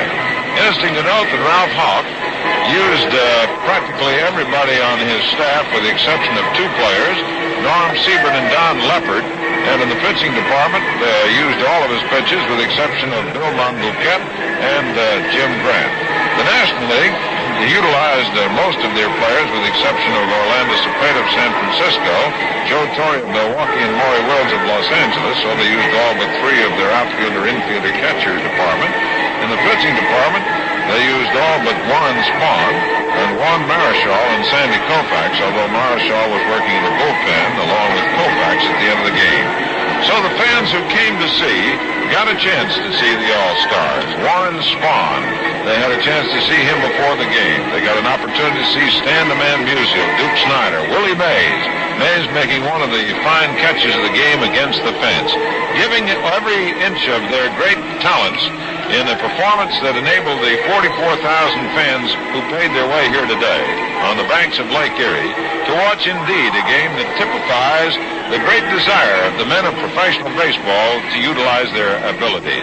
It certainly is a great lesson to the young fellas of playing baseball around the country that here indeed on this diamond this afternoon were men who proved that if you have the talents and are willing to work at it, you can realize the ambition of your lifetime. I'd have to say, George Bryson, that every young man who played on this diamond today took a great sense of pride in his performance and in his appearance. You're absolutely right. It's probably the greatest honor that can befall a Major League ball player now, and at the beginning perhaps it wasn't exactly that way, but suddenly now there's come the feeling in the past few years that this is a great showcase for the national pastime, and youngsters can't help but look at the men out there, no matter who they are, where they come from. If they're in this All-Star game, they represent a slice of the pie of America, and the best game of all. So wherever you are, youngsters, if you have this talent to play ball, play all you can. And the same thing will pass on to the fans. If there's a ball game in your neighborhood, be it semi-pro, professional, Major League, whatever it is, it's a wonderful place to spend a summer evening or a summer afternoon in a ballpark. Well, now the margin closes down. The American League has won 17 games. The National League has won 16. There's been one tie.